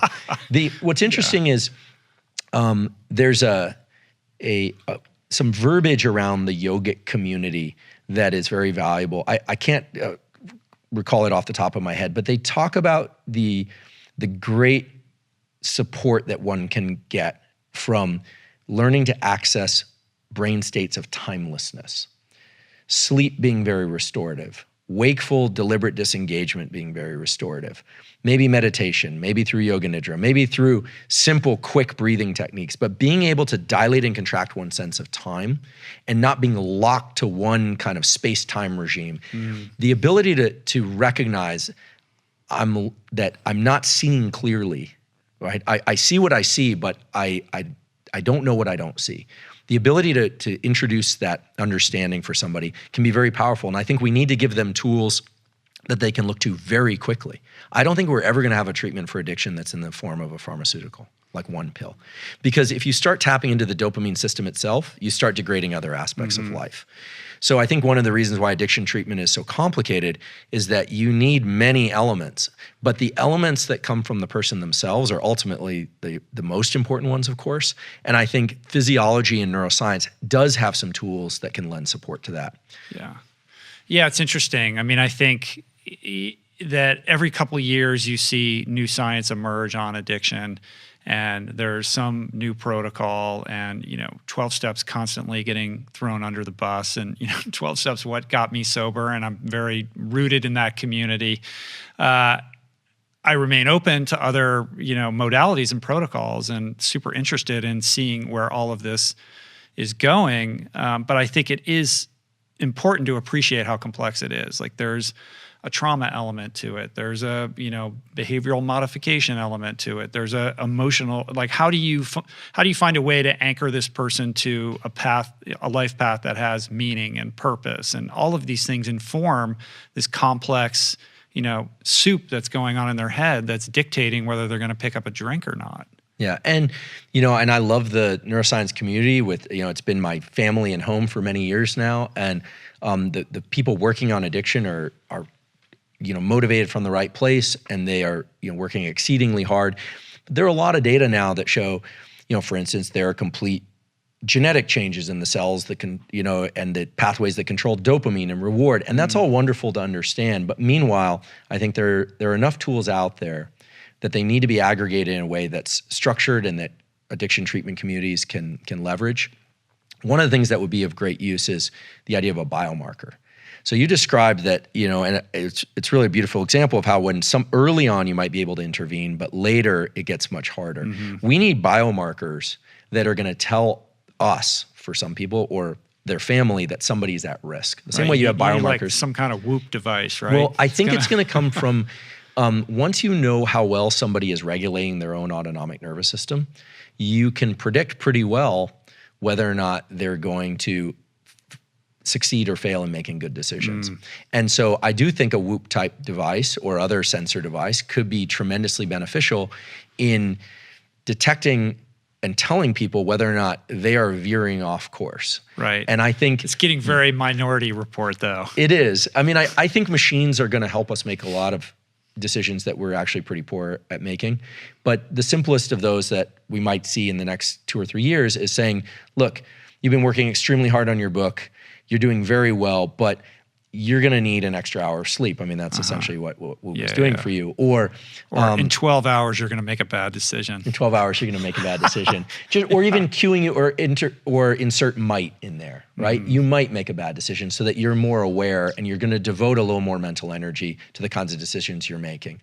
I think that I pull a lot of all-nighters, and I still do, unfortunately, in my career, writing grants and so forth. And I have this rule that I learned, about 15 years ago, which is I don't trust any of my thinking that occurs between 3 a.m. and 7 a.m. if I've been up all night. I just don't trust it because I start to think the world's falling apart. I start thinking the word "the" is misspelled. I mean, I really know I'm sleep deprived when words like "the" look misspelled, and then I'm like, what's going on? That's that duration path outcome circuitry starting to fall apart. So I think that that's an extreme example, but I think that short of having people buffer their lives with tons of activities and perfect nutrition and perfect social interactions, people learning to control their autonomic nervous system, I think, is really the next step in our species' evolution. I really believe that what we are seeing now in the world is a call to arms, if you will, or a request from Mother Nature to have everybody learn how to control their autonomic nervous system a little bit better, or ideally a lot better. Yeah, it's absolutely critical, I think. I mean, right now, irrespective of what's going on with the pandemic and the political climate and the protests and all the upheaval that we're seeing, as a culture, we're experiencing an extraordinary poverty of attention and focus. We're so distracted by our devices. We're more anxious and stressed and depressed than we ever have been before. This is not going in a good direction. And to the extent that we can commandeer a little bit more control over these things and understand that we have some level of agency and we can reverse this sort of automatic pattern that we're on of just scrolling endlessly and doing what we're doing that we know is not leading us in a good direction is critical if we're going to find our way forward. And to speak a little bit to what's going on right now, I think, and it's related, and I'm interested in your thoughts on, the neuroscience that is, I think relevant to this, is that we've lost the ability to have civil discourse. There's a real breakdown in communication right now, culturally and socially, and it's fractured our society, and it's not good, right? So what is going on neurologically with human beings that are attaching themselves and so self-identifying with certain narratives that it's polarizing our population and preventing us from being able to just be together or united or agree upon what is true and what is not true and share a value system so that we can see our way through the challenges that we're facing right now, many of which are an existential threat to the future of humanity and the planet. It's a huge problem. You articulated it beautifully. And I think neuroscience can offer a couple insights into why it's happening and perhaps what we might do about it. So one of the scientific results that I'm very intrigued by is in the 1960s, a guy named Robert Heath recorded from the human brain. These are people, you couldn't do this experiment nowadays, but skull popped off. My neurosurgery friends tell me that's no big deal. Electrodes lowered deep into the brain, all over the brain, and people can stimulate wherever they want. And they just report what they're feeling. So they press one lever, they feel drunk. They press another lever, they feel happy. They press another lever, they feel sexually aroused. And they're reporting all this, right? When was this done? In the 1960s, early 1960s. Several times, actually, and published twice, essentially the same data, different populations in the journal Science, which is sort of our Super Bowl, Science and Nature, Cell. Those are the big ones. Journals, that is. So the number one brain area that people want to stimulate, they finally hit this lever where they go, oh, I like that. And they just keep hitting that thing and hitting that thing and hitting that thing. Frustration and mild anger. And I saw that result. That's the choice. I could be drunk, I could be happy, I'm gonna choose frustration and anger. Exactly. Wow. What that told us is it's clearly tapped into the dopamine reward system. It feels like a hit of dopamine to them more than anything else. So we need to put that on the shelf and keep it visible as we kind of march into this a sort of answer to your question. The other thing is an understanding that, and there's some recent data on this that are really impressive, not from my lab, but from another lab, which is that beliefs and information that supports our prior beliefs also increases the activity of these reward systems. So the more I see stuff that verifies what I already think or feel, that they are bad and they are good, or that we are good and they are bad, the more dopamine and adrenaline is released into my system, which we now know from our discussion a few minutes ago, changes the way I view the world. It actually changes the way I view the world. It means that I'm going to see certain things and not see others. And this also relates to the auditory system. I'm going to hear certain things and not hear others. The things that verify my beliefs I'm going to feel rewarded for. The things that are counter to my beliefs, I'm not going to be as rewarded for. So we have all these barricades to empathy and to really listening and to really hearing what the other side is trying to say. And we have all these support networks in our body and our brain, which are building a bigger and bigger divide. Now that's all very depressing. So the question is, what's the boat that's going to get us across that divide?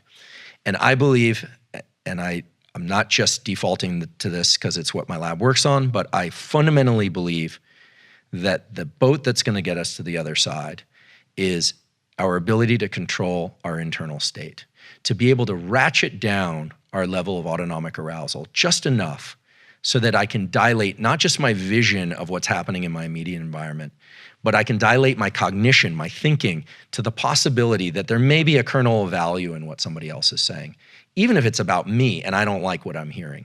Now, as somebody who spent time in the addiction treatment community, you probably know this is a lot of what you get good at as you learn to move through something that to you feels very good.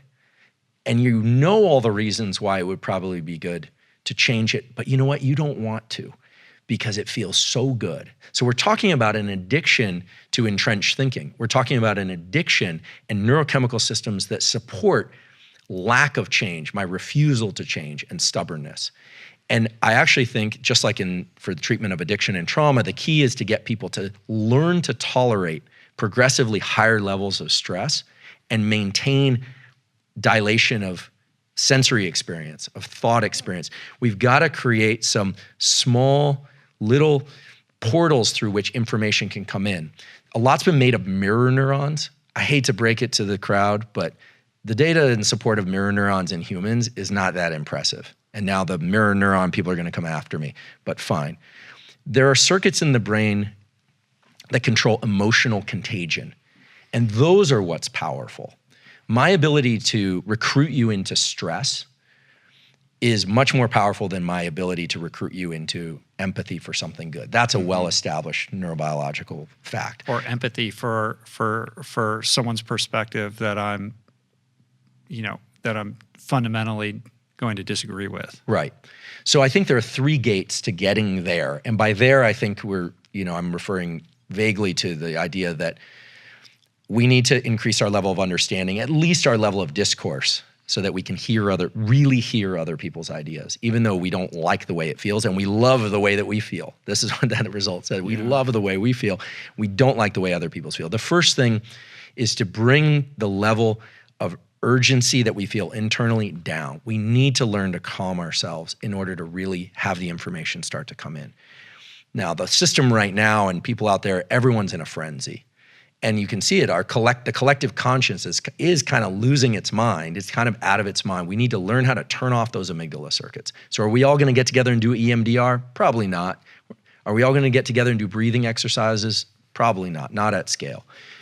What we need to do is start to figure out how we can, I think, especially for the next generation of kids, how to teach them to regulate their nervous system so that they recognize that pulse of adrenaline as placing them in a compromised position.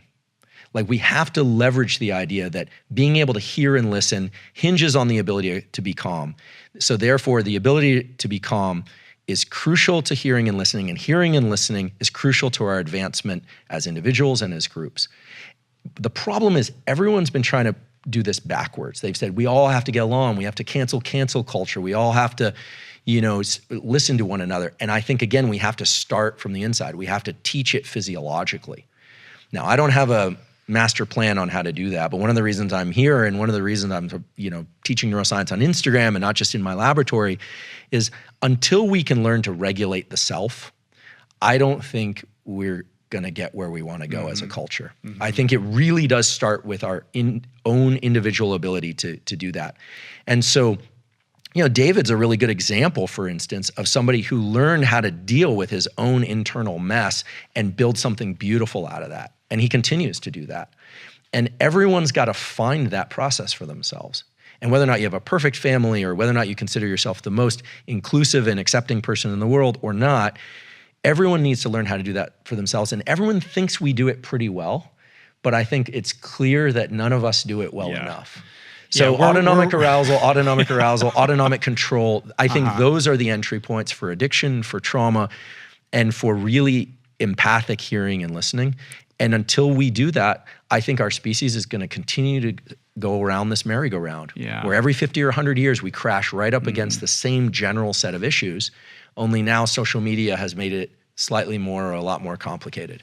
It's a little bit similar to what you were talking about in terms of the seeking external validation versus finding it within yourself. Like essentially the protocol, the prescription that you just gave has a strain of Buddhism in it, in the sense that the world's going to change when we change ourselves. Like the best, most impactful way that you can make a difference for the world is to focus on being the best version of yourself. How can you comport yourself in a way that allows you to be more receptive and objective and empathetic and able to listen and hear? And I think that's true. It's 100% true. And then I think about the person losing their shit in, Target or whatever over the masks or whatever, insane video clip of the day I happen to see on social media. And I think we're doomed. Like, is this person going to do that? No, I can't control that. I can only control myself. And I worry that when the onus is on the individual to solve the problem, that we're not going to find our way through it, right? Like we obviously need organizational, institutional, and systemic changes. We need to change the way these social media platforms work, the way in which we're delivered information and the way in which we're siloed. But I don't have any control over any of those things. The only thing I have control over is my own internal mechanism. So what other choice do we have? Well, I think we need people in positions of power and leadership who are very good at internal control. I think emotions are great. I experience them often intensely, but congratulations. Thank you. They're not always wonderful to experience, but I think it's clear that the level of autonomic arousal that's associated with emotions, either very high or very low, very happy or very sad, very anxious or very angry, clouds our judgment.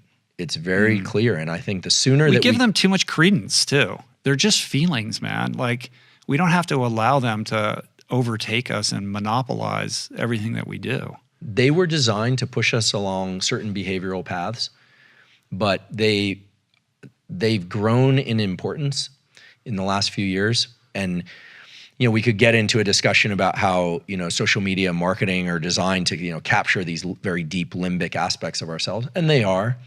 But what's amazing is, and important is that everybody has a forebrain. Some people's, it seems there's more developed than others, but everybody has one. And we have this capacity for what we call top-down control, which is the ability to intervene in our own feeling states and our own action states, and to set some rigor and some real clear marks that we're out to achieve. And I think it's going to start with the generation that's very plastic right now. Yeah.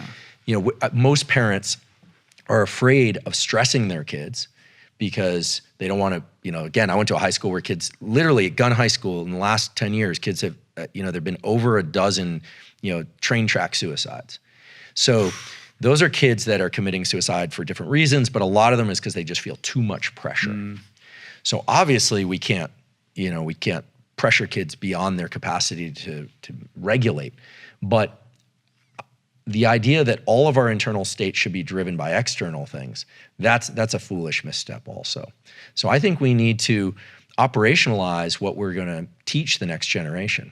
Maybe our generation isn't really rescuable, but maybe the next generation is. And if they understand that there's some concepts that sound a little mushy, like gratitude or mindfulness or these kinds of things, but as long as they understand that, for instance, gratitude, which we didn't really touch on, involves a whole other neurotransmitter reward system in the brain, the serotonin system, which buffers us against injury. It can improve wound repair. It can allow us to lean back into these high stress regimes. Learning and kids learning how to toggle their nervous system back and forth between highly duration, path, outcome, focused states of trying to improve and learn, and then learning how to really relax and chill out and enjoy and be socially connected, because it will allow them to ratchet back in and focus with extreme depth. I think in doing that, we might not get every child to learn how to do that, but if we can distribute that information widely enough, and there's so many brilliant examples and beautiful examples, yours, David's, many others, of people that have been able to tap into those systems intuitively. If we can get that information out there, I really believe that at least a subset of those kids will grow up to be the leaders that our species really needs in order to get through this next filter. And right now we're feeling the stringency of that filter. And I think our level of autonomic dysregulation as a species, the fact that we're here right now, says, okay, here's the task.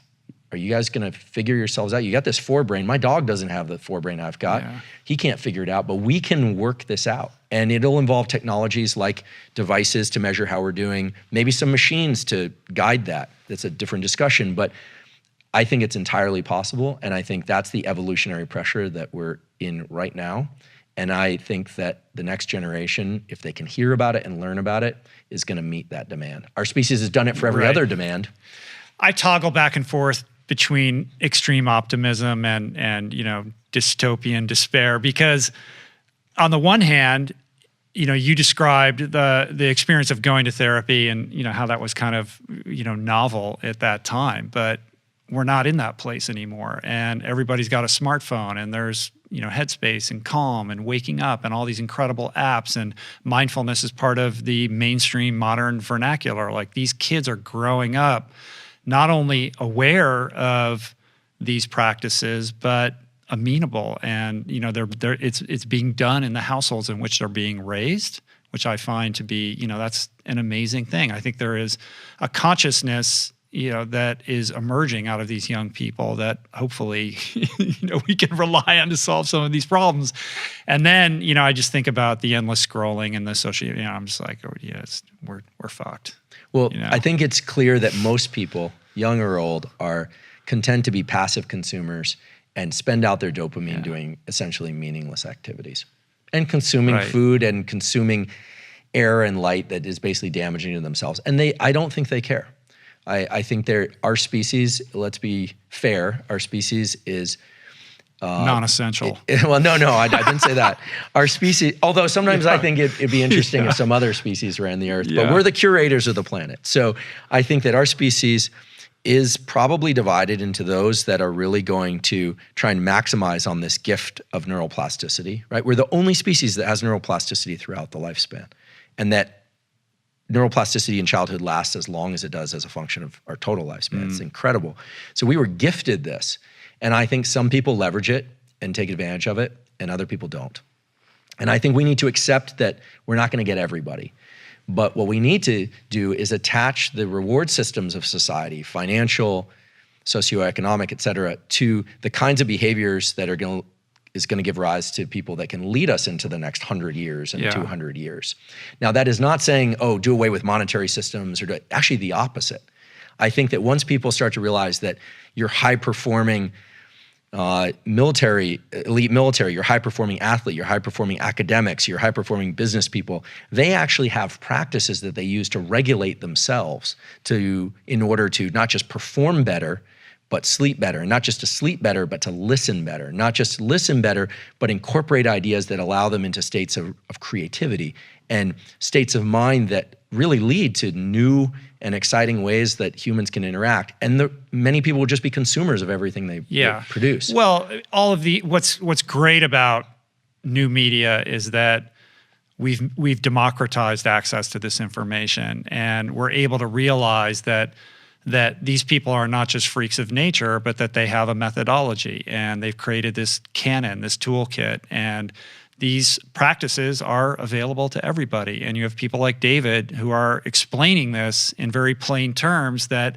it is within your power to take advantage of these things to take better control of your life. And we've never seen anything like that before in the history of humanity. And I think that bodes well for the empowerment of the next generation as well. I do too. As you can probably tell, I'm optimistic. Yeah. I have to be, because otherwise I can't justify the work that we're doing. But I think that there's so much interest now in psychology and the brain and the self, in physical fitness, which, I think it's fair to say is inextricably linked to mental fitness. And the fact that people are so curious about what other people are doing and what are the paths to success, and what are the resources for trauma and addiction. I think there's been a kind of swarm of information. It's been hard to sort through, but I think 2020 is our sort of call. I keep calling it a call to arms, and because I guess I do feel that way. It's very serious. This is serious business, and this is the time for us and the next generation to step up and to lead people toward a place where we can function better, and where the next generation will reflexively function better. That's that beauty of early childhood, is that if some of this stuff is taught and passed off, it's not gonna be perfect, but there'll be a generation of people coming up that will naturally understand stress and agitation as taking them off their game and leading to bad decisions, and will make the appropriate adjustments. And there are people that read David's book and your book and will see the possibility of doing something differently with a terrible childhood or a brutal addiction. And I think we need more stories of success. I think it's easy to look out there and see all the things that are going wrong, and we need to keep paying attention to those, but we need these beacons that draw people forward. And I say that from a place of experience. I mean, I used to have to find it in books in the bookshelf. There was no online back then, or in mentors, and you have to forage. I think kids, they have to have that foraging capacity. They can't just sit there and wait for it to rain on them or for a parent to dump it on them.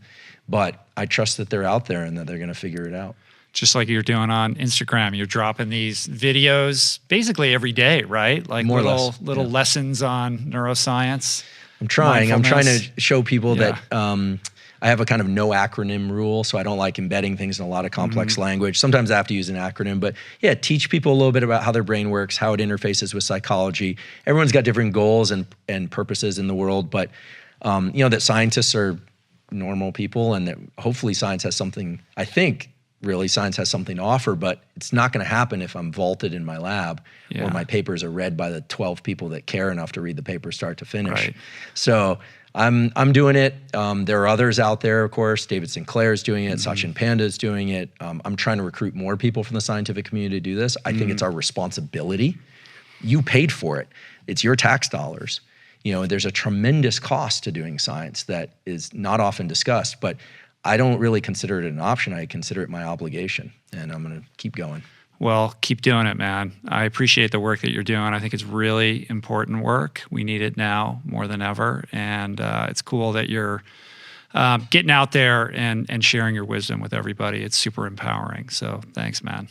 Thank you. Appreciate it. Really appreciate the chance to be here. If you're digging on Andrew, best way to find him is on Huberman Instagram. Lab? Huberman Lab. Cool. Yeah. All right, man. Coming back. I made all these notes, all the stuff I wanted to talk to you about. We got through like 10% of it. So come back and talk to me again. I tend to run. I realize it's great, I'm pretty man. verbose. Yeah, I just was getting out of the way, man, to listen to what you had to say. I appreciate it. Thanks, man. Thank you. Peace. Plants.